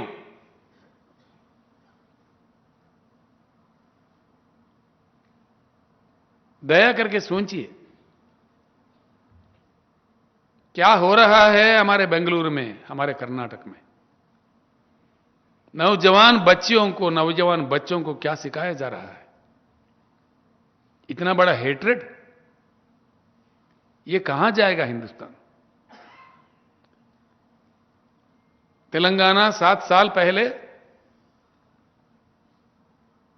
जहां किसानों का आत्महत्या होता था, माइग्रेशन होता था, पीने को पानी नहीं मिलता था, बिजली नहीं आती थी, सिंचाई के लिए पानी नहीं थी, बहुत बेहाल थी। 7 साल के कड़ी मेहनत के बाद एक अच्छा संस्कार पूर्वक गंगा जमुना तहजीब को अमलावरी करने के बाद क्या देखने को मिल रहा है तेलंगाना में? हमारा पर कैपिटा इनकम बढ़ गया, हम धनवान राज्य बन गए,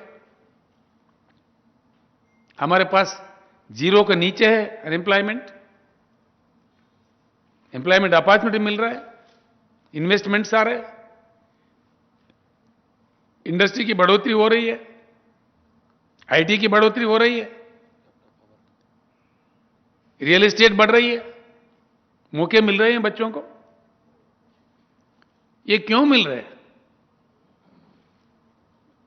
हमारे मंत्रिमंडल, हमारे एमएलए, हमारे एमपी, हमारे अफसर सब मिलकर एक अच्छा खासा माहौल यहां पे बनाए।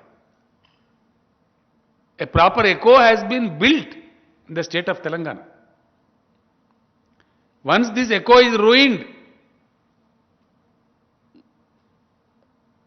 with a bloody unwanted religious silly fight, if you lose the echo of Hyderabad, if you are going to lose the echo of Telangana, कौन आएगा यहां निवेश करने के लिए? Who will invest? Who will come? Please think. It is time for the youth to think. इस देश के युवा का ये फर्ज है, ये भविष्य आपका है, देश आपका है। हमारे आज अफगानिस्तान में जाके किसी को कहो इंडस्ट्री लगाओ, कोई लगाएगा? कौन जाएगा अफगानिस्तान? उल्टा पैसा दो तभी नहीं जाएगा। क्यों? जहां शांति रहता है, जहां अच्छा माहौल रहता है, जहां एक दूसरे को प्यार करते हैं, जहां प्यार मोहब्बत वाला एक वातावरण बना रहता है, वहां जाता है। आप हर जगह मजहब के नाम, धर्म के नाम अंगार लगा दे रहे, ये क्या तरीका है? कौन नहीं मानता भाई भगवान को इस देश में? कितने लाखों मंदिर है गांव में, लाखों मंदिर है हमारे पास, हर दिन मंदिर बनते रहता। कौन पूजा नहीं करता भगवान का? हर कोई करता, लेकिन भगवान के नाम पे, धर्म के नाम पे ये हिंसा, ये हेट्रेड, क्या करना है आप? इस देश को किधर ले जाना चाह रहे हैं? आखिर ये प्रवृत्ति यहां तक जा रहा है। खुलेआम राज्यसभा में मैंने सुना माननीय प्रधानमंत्री को कहते हुए कि पूरे कांग्रेस यहां अर्बन नक्सलेट बन गए। अरे बाप रे, बड़ा दुख की बात है, बड़ा चिंता की बात है।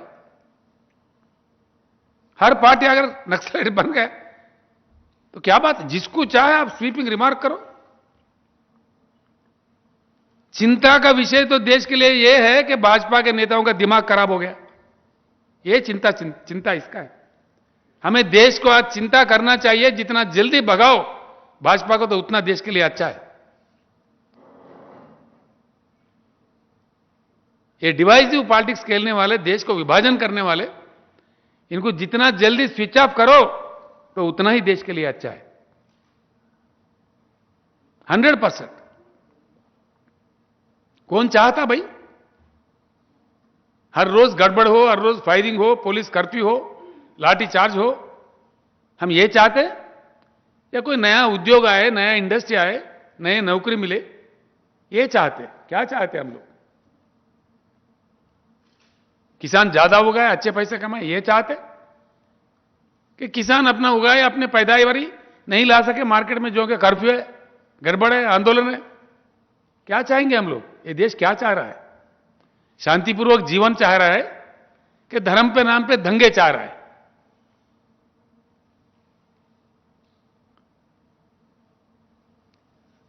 आखिर यहां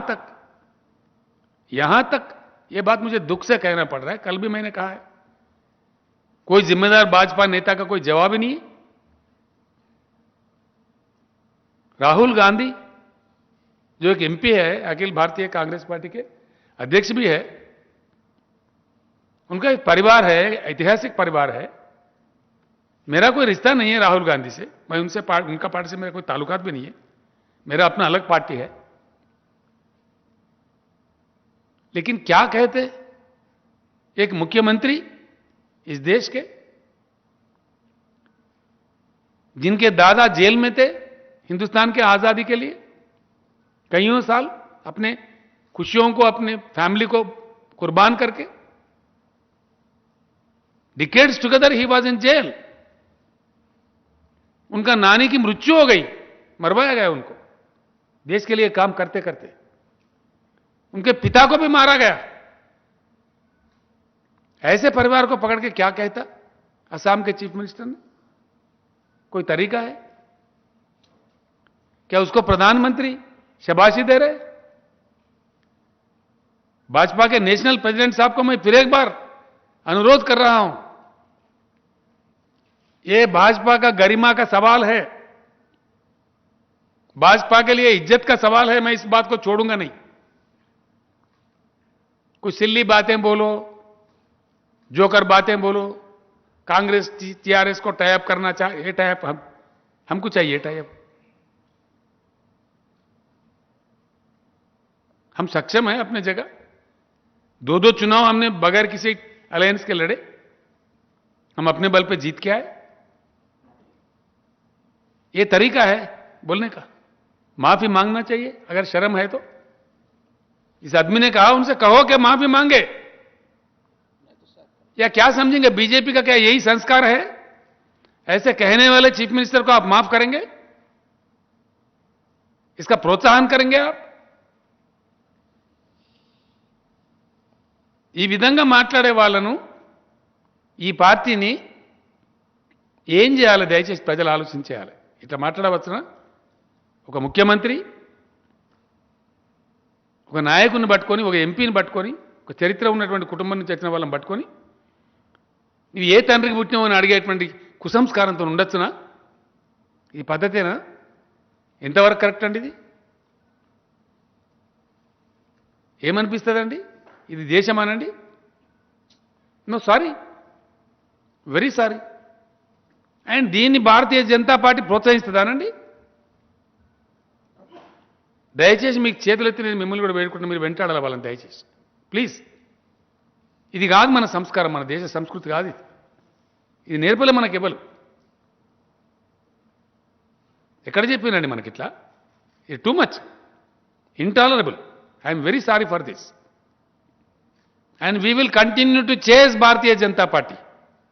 Yes, on this issue. We are not going to keep quiet.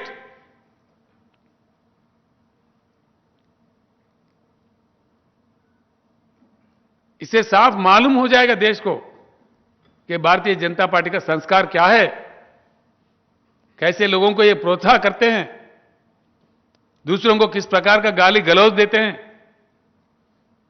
कहो साफ, अगर आपका वही संस्कार है तो कह दो, जनता फैसला दे देगा. ये बड़ी दुख की बात है, बड़ी चिंता की बात है. चिंता तो इस बात पे है, चिंता करना चाहिए देश को, देश में मंथन होना चाहिए. देश के जनता होशियार होके दूध का दूध, पानी का पानी करना चाहिए. देश के भलाई अगर चाहता है, इस देश को बरकरार रखना है, हिंदुस्तान को एकत्रित रखना है, हिंदुस्तान को विकास की तरफ ले जाना है, एक नई उमंग से, नई सोच से, एक नया दिशा में चलना चाहिए हमको. इनके चक्कर से बाहर आना चाहिए, ये जरूरी है. इस देश के माहौल के लिए, जो माहौल अच्छा माहौल है यहां पे, शांतिपूर्वक, प्रेम पूर्वक, उसको बनाए रखने के लिए देश के युवा सबसे पहले कमर कसीटना चाहिए. युवा को निकलना चाहिए, इनके गरेब में, इनके चक्कर में नहीं आना चाहिए. ये कहां ले जाएगा? क्या नतीजा होगा? इसका रिजल्ट क्या होगा?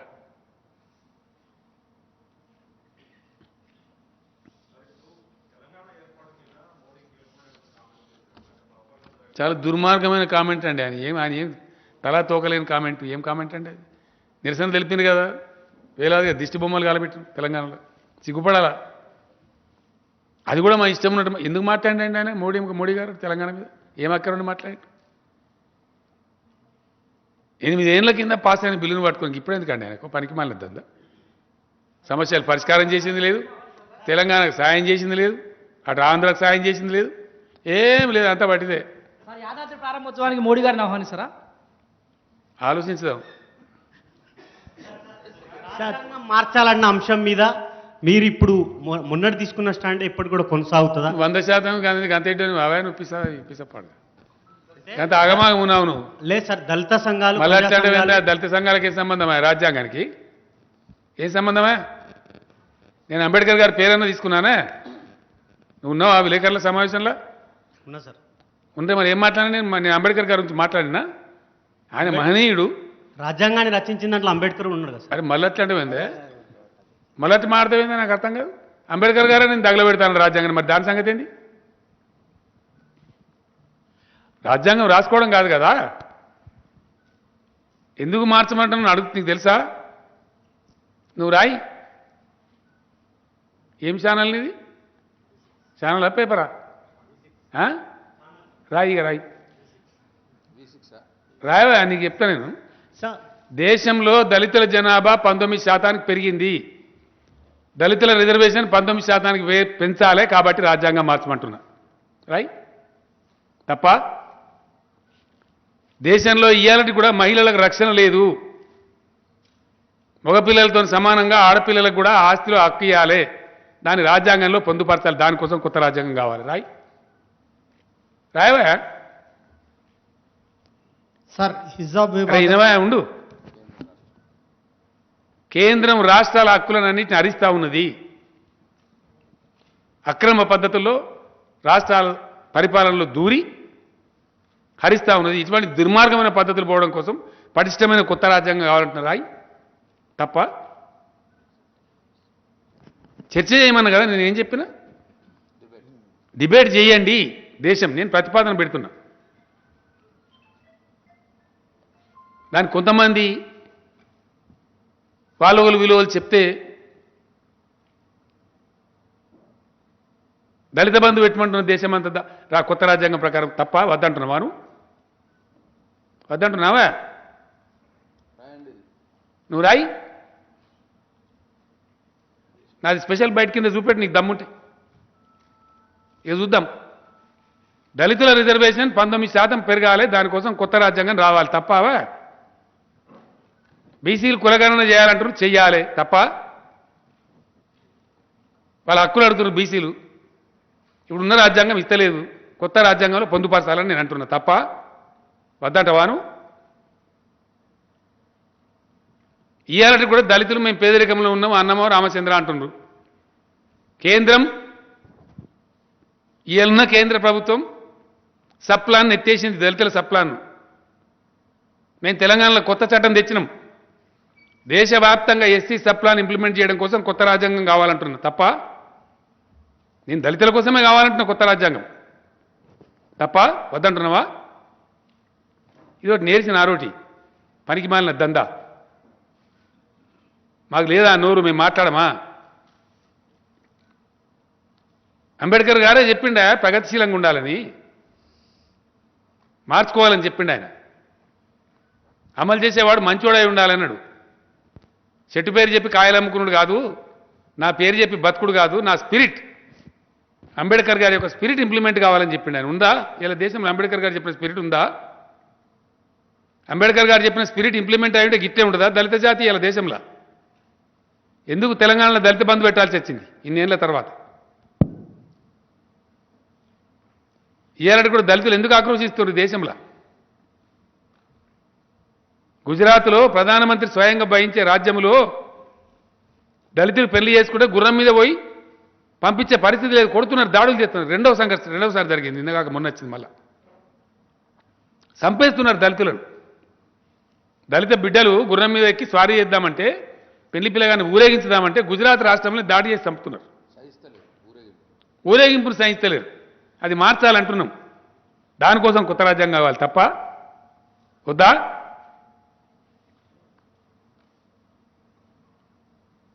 అందరికి రక్షణ ఉండాలి, దేశంలో అందరికి సమాన హక్కులు ఉండాలి, అందరికి సమాన బాధ్యతలు ఉండాలి. 77% సంపద 10% మంది దగ్గర కాదు. 77% సంపద 90% మంది దగ్గర ఉండాలని రాజ్యాంగం కావాలంటే తప్ప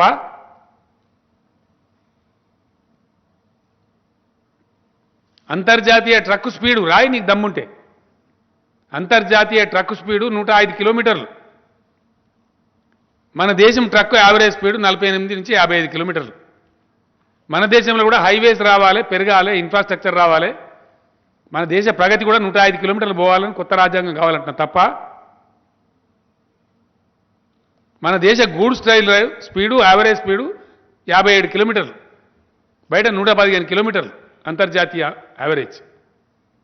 మనకు కూడా అట్లాంటి గూడ్స్ ట్రైన్స్ కావాలంటే కొత్త రాజ్యాంగం కావాలంటున్నా తప్ప అమెరికా కన్నా గొప్ప ఆర్థిక శక్తిగా ఎదిగేటువంటి వనరులు, వసతులు, యువత ఈ దేశంలో ఉంది. ఆ శక్తిని సమ్మిళితం చేసి అద్భుతమైన ప్రగతి వైపు ఈ భారతదేశాన్ని నడిపించేటువంటి రాజ్యాంగం కావాలంటున్నా తప్పవా? వద్దా? ఈ దేశం బాగుపడద్దా? మన పక్కనున్న చైనా లాగా మన దేశం కూడా బాగుపడాలి అంటున్నాను నేను. దానికోసం అవసరమైన కొత్త చట్టం, కొత్త స్ఫూర్తి రావాలి. ఎన్ని రోజులు ఉందాం ఈ ముక్కిపోయిన బతుకులో? ఈ సిప్ప పట్టుకొని సంఘం తిరిగిలాగా ఎన్ని రోజులు తిరుగుదాం? దానికోసం రావాలి కొత్త రాజ్యాంగం తప్ప ఎక్కడిదో కాదు కదా. నీ కళ్ళ ముందు జరిగిన చరిత్ర నువ్వు లేవు ఆ తెలంగాణలో. నేను చెప్పిన తెలంగాణ వస్తే తెలంగాణ బాగుపడతాను, బాగుపడలే ఇయ్యాలా? ఎన్ని రకాలుగా బాగుపడే తెలంగాణ కనబడతలేదా? తెలంగాణ లాగా భారతదేశం కూడా మారటానికి, పరివర్తన చెందటానికి కొత్త రాజ్యాంగం కావాలంటున్నా తప్ప వద్దా? ఎట్లా మారిందా తెలంగాణ? 10లో 9 జిల్లాలు వెనుకబడ్డ జిల్లాలు అని రాసి ఉండే ప్లానింగ్ కమిషన్ ఆఫ్ ఇండియా. 10లో 9. ఇవాళ ఎందుకో మరి పర్ క్యాపిటల్ ఇన్కమ్లో తెలంగాణ ముందంజ ఉన్నది, పర్ క్యాపిటల్ పవర్ యూజ్లో తెలంగాణ ముందంజలో ఉన్నది. దేశంలో గ్రామాలు, క్లీన్ గ్రామాలకు 7కి ప్రైజ్ ఎత్తే 10కి ప్రైజ్ ఎత్తే అలా 7 తెలంగాణకే వస్తున్నాయి. మేం చెప్పే లెక్కలు కాదు కదా, పార్లమెంట్లో కేంద్రం చెప్పే లెక్కలు. ఇండియా మొత్తం ఇట్లా తెలంగాణ లెక్క కావాలంటున్నా. దానికోసం కొత్త కానూన్ రావాలంటున్నా వద్దా? ఎందుకు వద్దండి? నాకు అర్థం కాదు. सीएम साहब, आपके जो विरोधी हैं, जो विपक्षी हैं, वो ये सवाल उठा रहे हैं कि इससे पहले भी तो जो मुख्यमंत्री साहब जो सवाल उठा रहे हैं, जो खामियां गिना रहे हैं मोदी सरकार में, वो तो पहले भी थी. ये कृपा करके आप मास्क निकाल के बात करें. जो आपके विपक्षी हैं या विरोधी हैं या यूं कहें कि बीजेपी के जो लोग हैं, जो आप यहाँ भाई देखा ऐसा है, तेलंगाना, जहां तक तेलंगाना राज्य का सवाल है, यहाँ भाजपा का कोई आता पता है ही नहीं है. उसको हम विपक्ष मानते ही नहीं है. नहीं, समझ गए बात आप? सर सवाल ये है कि वो ये कोई सवाल ही नहीं है इसके बाद में आपसे. और क्या सवाल है? 2-4 लोग हैं कि बेचारे काम कर रहे, करने दो. नहीं, जो आप सवाल अभी उठा रहे हैं, जो खामियां गिना रहे हैं मोदी अरे हम सरकार देश में, के वो लिए तो उठा रहे पहले भी भाई, था. तेलंगाना के लिए थोड़ी उठा रहे. जो देश भर में मोदी सरकार चला रहा है वो गलत रवैया चल रहा है, तो उसके बारे में हम उठा रहे. क्या गलत है? यहां भी बीजेपी को पिल्ले पल्ले होंगे तो बोलो उसको सही जवाब दो, बोलो चर्चा करो, बोलो. कौन मना कर रहे हैं? సార్ హిజాబ్ పేరుతోటి ఒక సామాజిక వర్గానికి చెందిన విద్యార్థుల్ని విద్యకు దూరం చేసేటువంటి కుట్రకు తెరలేపారు సార్. దీనిపై ప్రధాని మౌనం వహించడానికి మీరు ఎట్లా అర్థం చేస్తారు? ప్రధానంగా మొత్తం దేశమే మౌనం వహిస్తుంది. చాలా దారుణం, మంచిది కాదు అది. ఈ అంతర్యుద్ధాలు ప్రేరేపిస్తే ఏమవుతుంది? దయచేసి ఆలోచించండి please, for God sake. You leave aside politics. ఎవడో గెలుతాడు, ఎవడో పోతాడు, ఎల్లే గెలుతాడు, మళ్ళీ వెళ్తాడు. కర్ణాటకలో ఆ పాఠశాలలో చెలరేగేటువంటి దౌర్భాగ్యం దేశవ్యాప్తంగా వస్తే ఈ దేశం గతేంది? ఎందుకు అది వాంఛనీయమా? అది ఆలోచించమని నేను కోరుతున్నాను దయచేసి. దాన్ని ప్రోత్సహిస్తామా ఈ ధర్మం పేరు మీద, మతం పేరు మీద? ये गलत बात है, बिल्कुल गलत बात है. जब भी चुनाव आता है तो सरहद पे कुछ गड़बड़ पैदा करो, युद्ध करा दो या कुछ करा दो, या धर्म के नाम पे बहकाओ, भड़काओ. और जनता को भावुक बना दो, वोट कमा लो। क्या ये तरीका है? इस प्रकार का राजनीति बंद होना चाहिए, बिल्कुल बंद होना चाहिए। ये देश के हित में अच्छा नहीं है, बिल्कुल नहीं। आगे चल के पता चलेगा, इसका नतीजा बुरा निकलने वाला है, अच्छा निकलने वाला नहीं है। इस पे मैं एक बात और भी आपको कहना चाहूंगा।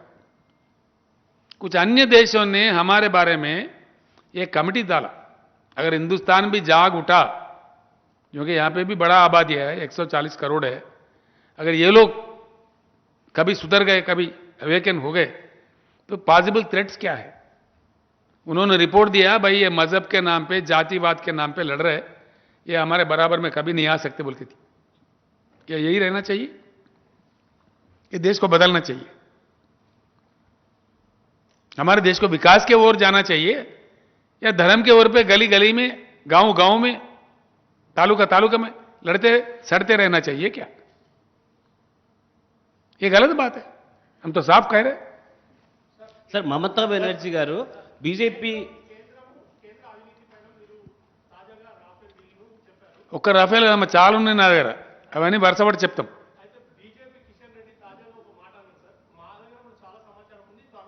ఇవ్వవద్దన్నారండి. Most welcome, most welcome. మేము 100% చెప్తున్నాం కదా, మోస్ట్ వెల్కమ్. నీ సమాచారం కాకపోతే నువ్వు దునియా చేసుకో, నువ్వు పిల్లి మొగ్గలు వేసుకో, ఇవ్వలేద్దంటుండే. మేము కూడా పవిత్రంగా ఉండాలని కోరుకుంటాం కదా. 100% సార్ బంగారం కాక తేలితే కదనా నిజమైన బంగారం మీద, సొక్కం బంగారం మీద తేలేది. రావాలా, 100% రావాలా. సార్ మేము మీలాగా కాదు బాబు, అట్లా కాదు. మేము మీతో భ్రాంతిల భ్రమలో ఉన్నారు. 100% ఎస్, వీఆర్ ప్యూర్. మాకు అట్లా లేవు అక్రమాలు బక్రమాలు, మాకు అని పిచ్చి పిచ్చి కథలు మాకు లేవు. మేము అట్లా బ్రతకలేం. Yes, we are upright. Sir Assam పశ్చిమ బెంగాల్లో గవర్నర్ వైఖరికి నిరసనగా మమతా బెనర్జీ బీజేపీయేతర సీఎంల మీటింగ్ పెడతామని కొద్దిసేపటి క్రితమే స్టాలిన్కి కాల్ చేశారు. నేనేమంటున్నా అంటే గవర్నర్ల వ్యవస్థనే మంచిగా పనిచేస్తలేదని చెప్పి సర్కారీ కమిషన్ కానీ మరొకరు కానీ ఘోరంగా చెప్పిండ్రు. అసలు ఈ వ్యవస్థ ఇట్లా ఉండకూడదు, వీళ్ళు చాలా ఇబ్బందులు పెడుతున్నారు, మంచిది కాదని కూడా చెప్పిండ్రు. మరి ఈ బీజేపీ గవర్నమెంట్లో గవర్నర్ల వ్యవస్థ ఇంకింత ఎక్కువ దుర్వినియోగం అవుతా ఉంది. చాలా దురదృష్టం. తప్పకుండా దాని మీద ఆలోచన జరగాల్సింది. ఎందుకంటే ఉత్తరాఖండ్లో కూడా గవర్నమెంట్ బర్తరఫ్ చేస్తే హైకోర్టు తీర్పు ఇచ్చింది, అక్కడ కరెక్ట్ కాదని చెప్పి మళ్ళీ రిస్టోర్ చేసింది గవర్నమెంట్. కాబట్టి గవర్నర్ వ్యవస్థ దుర్వినియోగం జరగడం అనేది ఏ రకం కూడా మంచిది కాదు. ఎవరికి వాళ్ళు వాళ్ళ గౌరవంగా బతకాలి. నేను స్టాలిన్ గారి ట్వీట్ నేను కూడా చూసిన. రాజ్యాంగ పదవులలో ఉన్నవాళ్ళు అంత సంయమనం పాటించాలి, ఓపిక అవసరం, ఒకరినొకరు గౌరవించుకోవాలి, అట్లా ఉండాలి. అంటే బీజేపీయేతర ముఖ్యమంత్రుల సమావేశం ఏర్పాటు చేశారు సార్. మమతా బెనర్జీ స్టాలిన్ కూడా కాల్ చేసి ఇన్వైట్ చేశారు. మీకేమన్నా? నాకు ఇప్పటివరకు సమాచారం లేదు, ఉంటే ఆలోచన చేద్దాం. సార్ మీరు నిన్నటి నుండి కాంగ్రెస్ని సపోర్ట్ చేస్తున్నారు కాబట్టి నేను కాంగ్రెస్ని సపోర్ట్ చేస్తలేను, రాహుల్ గాంధీ మీద చేసిన నిందను ఖండిస్తున్నా. Neither I'm supporting Congress, Nar I'm supporting anybody. Sorry. మీరు చేసిన కామెంట్లతో నేను ఏమంటున్నా అంటే అది ఏదో ఎవరికి పడితే వాడు ఏదో అనుకుంటాడండి.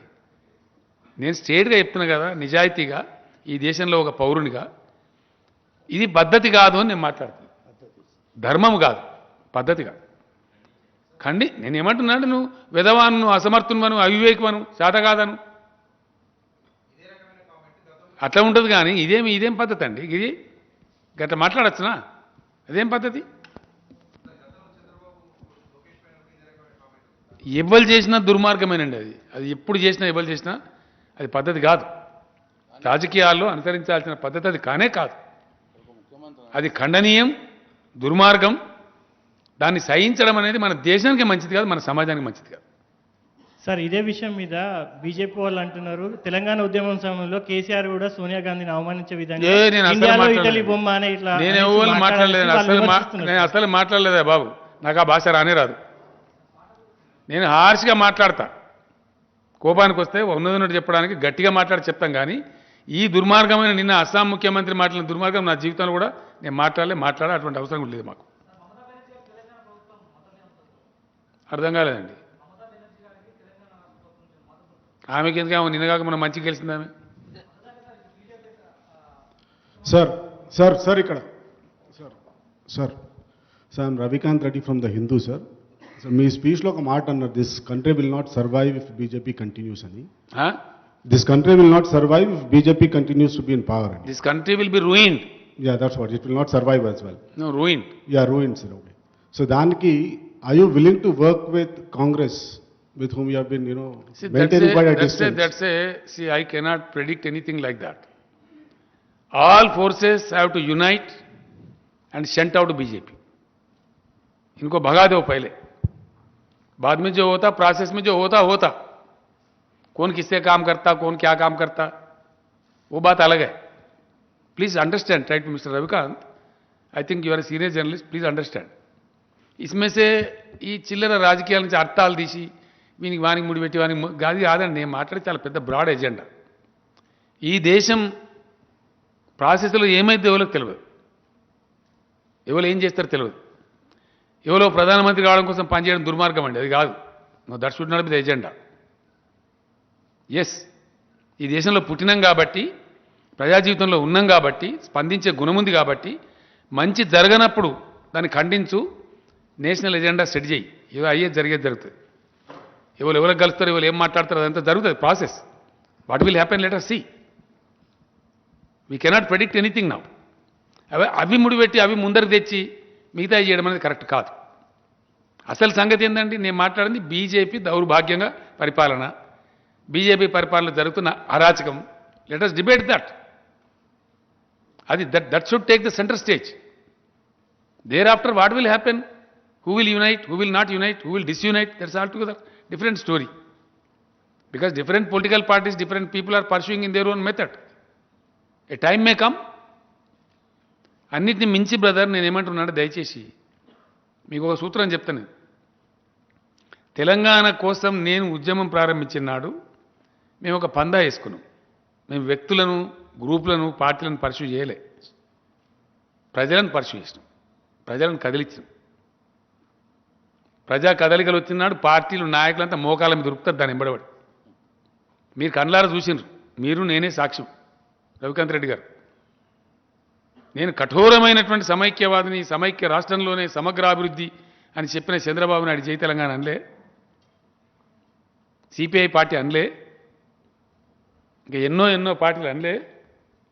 ఎందుకు? జనం కదిలింది కాబట్టి. ఇప్పుడు కూడా దేశంలో కదలాల్సింది ప్రజలు, కదిలించవలసింది ప్రజల్ని, పార్టీలను, నాయకులను కాదు. ఆ ప్రయత్నం ప్రారంభం అవుతుంది, మీరు చూడబోతారు. మాట్లాడేవాడిని మాట్లాడుతున్నారు, మీ ముందరికి వస్తుంది అది. నేను ఊరికే చెప్తలేను, నేను అంత ఈజీగా చెప్పా కదా. Don't be impatient. దేశములో రాయాలి మీరు, గొప్ప మాట చెప్తున్నాను నేను.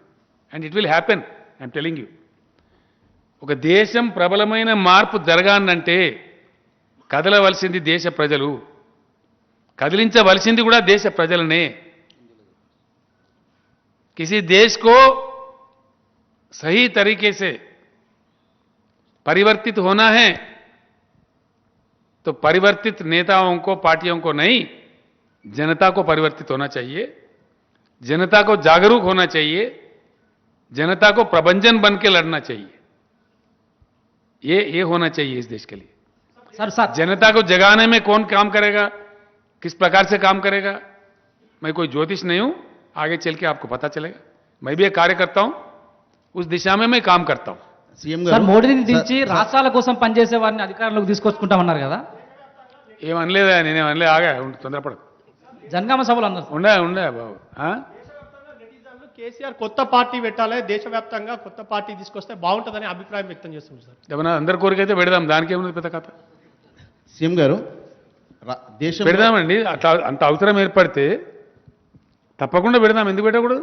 కేసీఆర్కి దమ్ము లేదా, అధికారం లేదా? ఎందుకు పెట్టకూడదండి? మస్తు ఆత్మవిశ్వాసం లేని సన్నాసులు ఉంటారు ఎప్పుడు కూడా. నేను టీఆర్ఎస్ పెట్టినప్పుడు చూడలేదా, పిల్లి రాగాలు, కూని రాగాలు, మక్కల పుట్టింది, పబ్బల పోతుంది, పుబ్బల పోతుంది, తెలంగాణ అవుతుందంటవా అని మాట్లాడిన వాళ్ళని చూడలే. వాళ్ళంతే.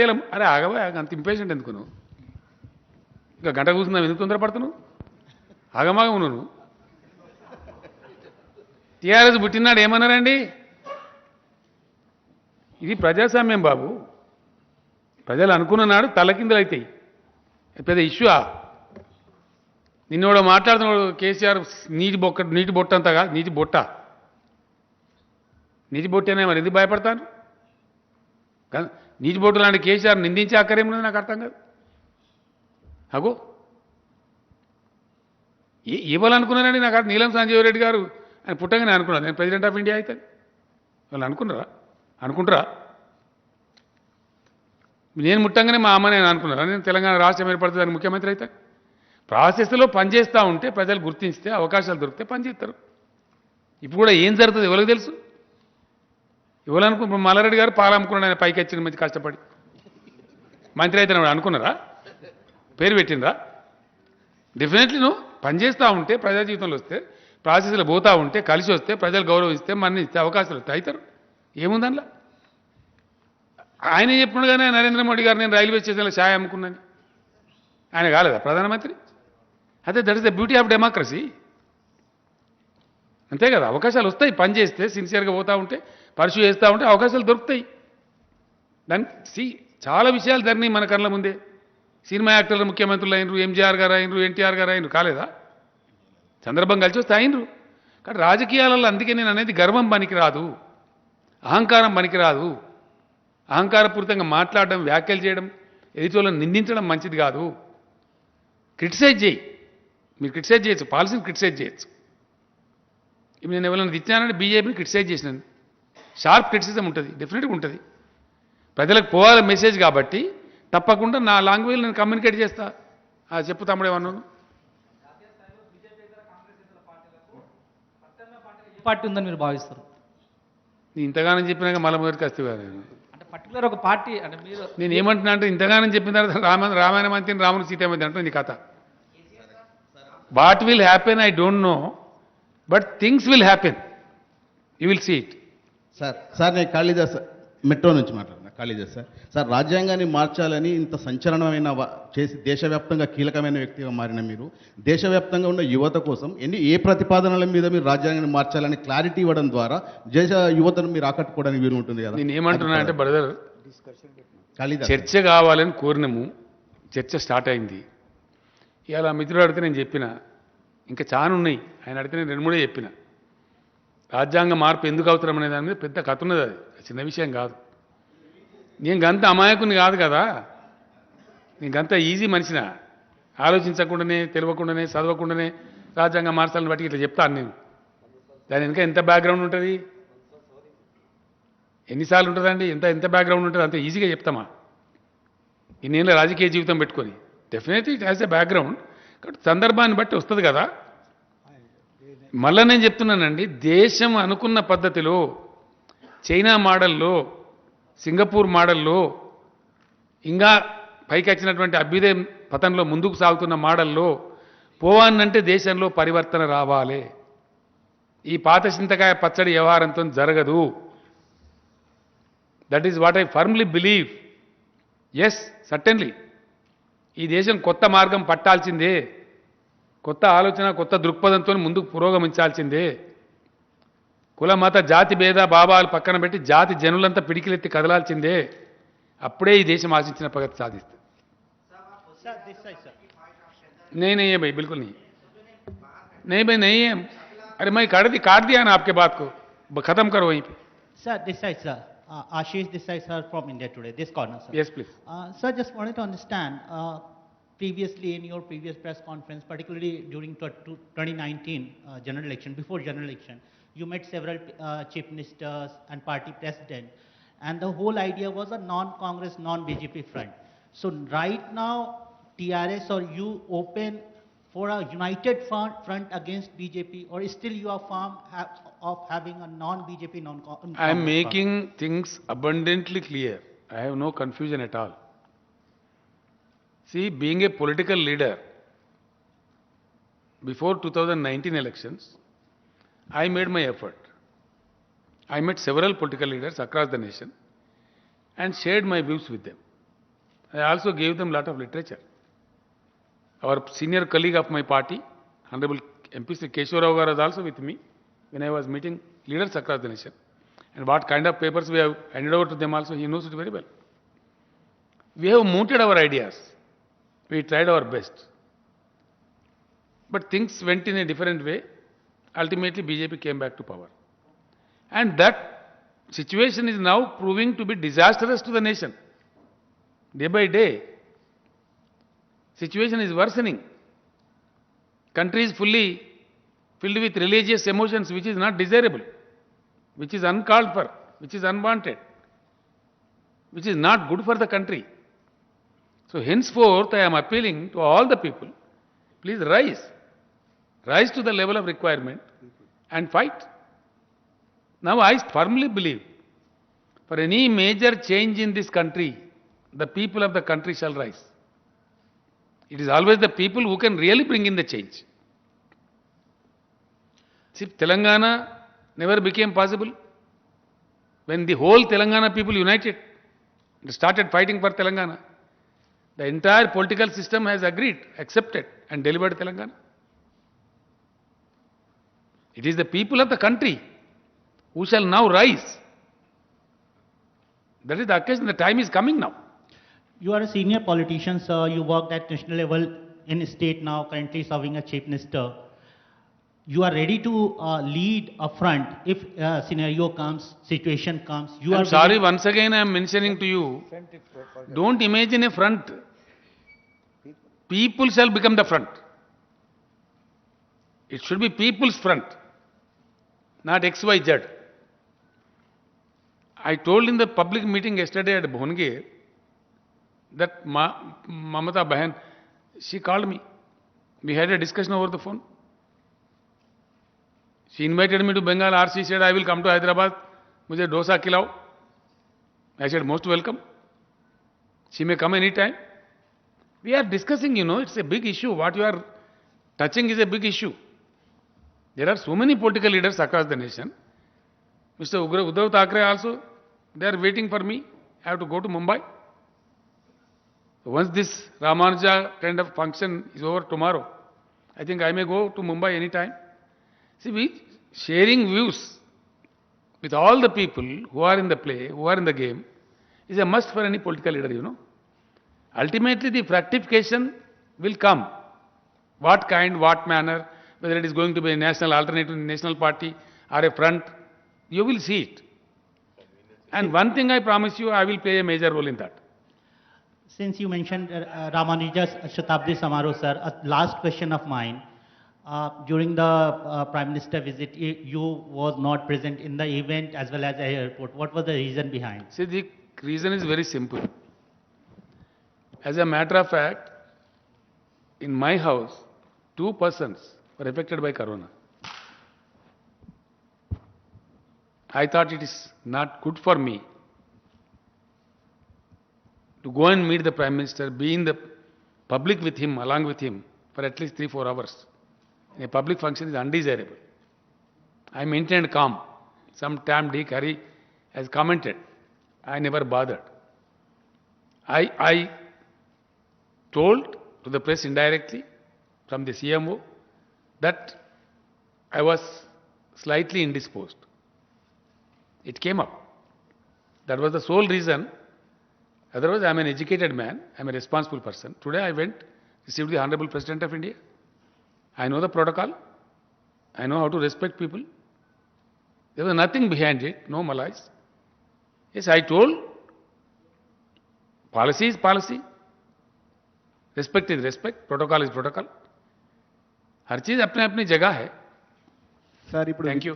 సార్ విద్యుత్ డ్రాఫ్ట్ బిల్లులో సబ్సిడీలు ఎత్తేయాలని ప్రతిపాదించారా సార్ ఇక్కడ సార్ విద్యుత్ డ్రాఫ్ట్ బిల్లులో సబ్సిడీలు ఇవ్వద్దు రాష్ట్రాలని ఏమైనా ప్రతిపాదన చేశారా సార్ మీరు అన్నారు సబ్సిడీలు ఇవ్వద్దు మీ చదువు రేపు కాగితాలు మీకు ఇచ్చినాక నన్ను ఎందుకు కడుతున్నావు నువ్వు చదివితే నీకు ఏమర్థమైతే నువ్వు ఆలోచించుకో సబ్సిడీలు ఇవ్వడం అనేది రాష్ట్రాలకు మీకు ఇచ్చినాం కదండి చదువుకోండి దయచేసి అని ఉన్నది భయ్ ఏమున్నదో చదువుకో ఫైట్ చేస్తున్నారు కార్మికులు సింగరేణిని రక్షించుకోవాలా గతంలోనే నేను ప్రతిపాదన పెట్టినా నీకు అంత ఇష్టం లేకపోతే నీ వాటా పైసలు కూడా కడతాము వెళ్ళిపోని కూడా చెప్పినాం 49% కేంద్రానికి అయితే వాటా ఉందో నువ్వు డిజిన్వెస్ట్మెంట్లో భాగంగా మాకు ఏ తెలుసుకొని మేము కొనుక్కుంటాం, మా రాష్ట్రం నుంచి డబ్బులు కూడా కడతామని చెప్పినాం. सर ఆ ప్రయత్నం కూడా చేస్తాం. सर इधर सर मजहब के नाम पे जो सियासत करके आपस में एक दूसरे को लड़ाने वालों को आपका यहाँ से क्या मैसेज है, जो ज़्यादातर यहाँ पर हमने काफी 2 घंटा बता दिया भैया, अभी क्या बता. Right, I have sufficiently answered that. Please please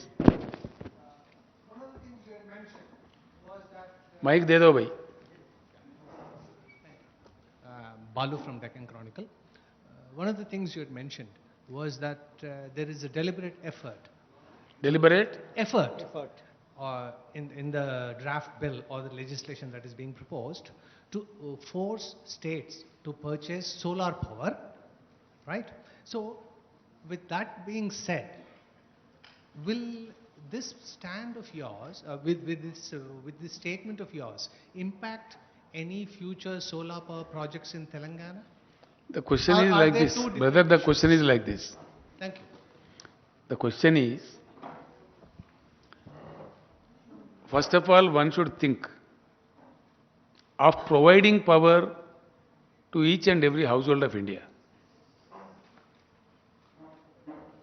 Shall I say one thing? You also lived in Telangana. You are also a victim of a misrule of the combined state of Andhra Pradesh. Even I was a victim too. We were suffered for 30 long years. What happened? What magic was done by Mr. KCR? Please tell me. 1.5 साल के अंदर जगमगाता तेलंगाना संभव हुआ कि नहीं हुआ? अगर किया जाए, अगर हिंदुस्तान के सरकार दमदार है, मैं कह रहा हूं पूरे हिंदुस्तान 2 साल के अंदर जगमगाता हिंदुस्तान बनेगा. बना सकते हैं. Now I will answer your question.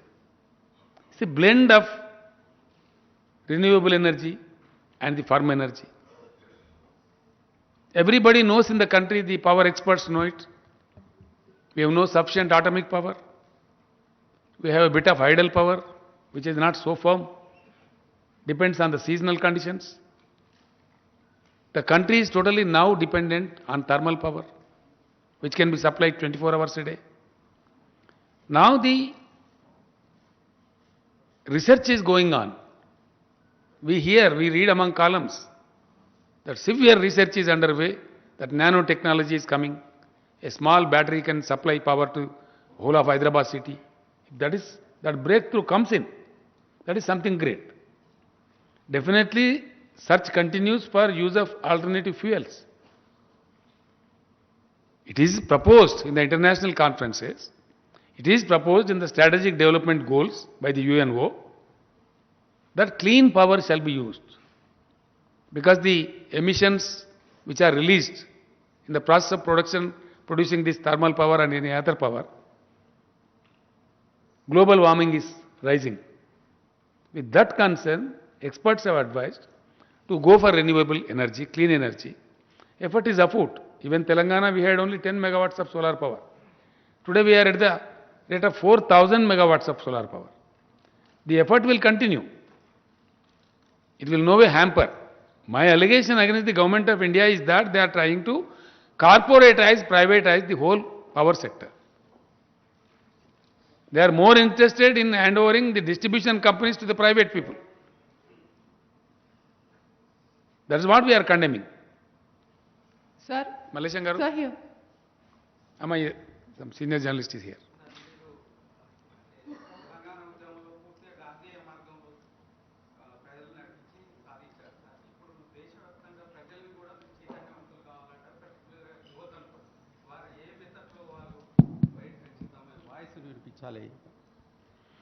తప్పకుండా దేశంలో రావాల్సిన పరివర్తన ఎట్టి పరిస్థితులలో కూడా అహింసాయుతంగానే ఉండాలా, శాంతియుతంగానే ఉండాలా. ప్రజల్ని ఎడ్యుకేట్ చేసి ప్రజాశక్తిని కూడదీసి అంబేద్కర్ గారు సూచించిన మార్గంలో బోధించు, సమీకరించు, పోరాడు, మంచి పద్ధతిలో వారు చెప్పినారు. మహాత్మా గాంధీ గారు అనేక సంవత్సరాలు పోరాటం చేసి అహింసా మార్గంలోనే మనకు స్వతంత్రం తెచ్చిపెట్టినారు.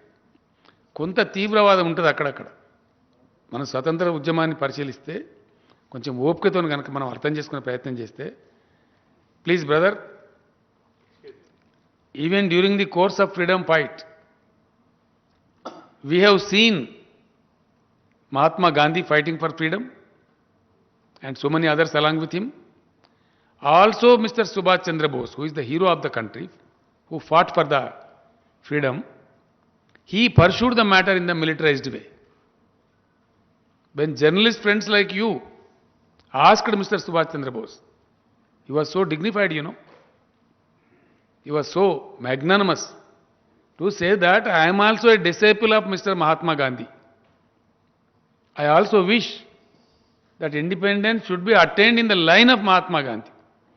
If that line of ahimsa fails, I am ready with a gun in my hand. That was the magnanimity which was depicted, shown by Mr. Subhash Chandra Bose. Now the same spirit should prevail in the country. जो भी आंदोलन होगा, जो भी परिवर्तन के लिए प्रयास होगा, शांतिपूर्वक रहना चाहिए, हिंसापूर्वक नहीं होना चाहिए, अहिंसा के मार्ग में चलना चाहिए. ऐसा देश परिवर्तित हो सकता है, इसमें कोई शक नहीं है, बिल्कुल हो सकता है. इट इज संभव है. Thank you. Sir, Assam CM reacted to your comments and he said, why didn't you question or tweet when Rahul Gandhi asked for proofs for surgical strike? This was his reaction. What's your reaction on that? I couldn't follow. Please, can you? Assam CM has reacted on your comments yesterday and he asked, why didn't you react or tweet when Rahul Gandhi asked for proofs on surgical strikes when he insulted the army and the commander-in-chief? There is nothing wrong with Mr. Rahul Gandhi on asking for the proof of surgical strike. What was wrong? Even now I am asking. Come on, let the government of India show. It is the responsibility. There are apprehensions among the people. BJP makes mispropaganda, false propaganda. That is why people are asking for a proof. And in democracy, you are not a monarch. You are not a king. Rahul Gandhi, in the capacity of being the president of All India Congress Committee and an MP, he has a right to ask. You reply or keep quiet. You are not supposed to abuse in the way the Assam Chief Minister has abused. I am sorry. We are condemning the way the Chief Minister of Assam has abused Mr. Rahul Gandhi. I am condemning that. And I continue to condemn it. What is wrong with Mr. Rahul Gandhi if he is asking for a proof on surgical strike made by the Indian Army? Definitely political stunt. More than half of India believes that. There is a popular apprehension. Because what is happening in this country, whenever there is an election in a state, there is some disturbance on the border and it is projected in a very heavy manner. Thereby some live losses, something. See, the Bharatiya Janata Party is in the habit. Most unfortunately, Mr. Rawat met with an accident and he died. Even his photographs are used with BJP jandas in Uttarakhand. What is this nonsense? How do we understand? It is such a third-class party. National flag ఉండాలా? అక్కడ BJP party పెట్టి మీరు చూసినారు కదా, టీవీలలో వచ్చింది కదా, నా మాట కాదు కదా. అందుకోసం అడుగుతున్నాడు ఆయన, తప్పేంది? And Bharatiya Janata Party wants to use the surgical strike to meet its political ends. Then Mr. Rahul Gandhi and everybody, even myself, will question. Why not? Country will question. Border पे सरहद पे कोई लड़ रहा है तो हमारे जवान लड़ रहा है, मर रहा है तो हमारा आर्मी लड़ रहा है, हमारा आर्मी मर रहा है, उसका क्रेडिट आर्मी को जाना चाहिए, आर्मी को हम सबको सैल्यूट करना चाहिए. क्यों भाजपा को क्रेडिट मिलेगा भाई? समझ में नहीं आता. That is the logic. Thank you.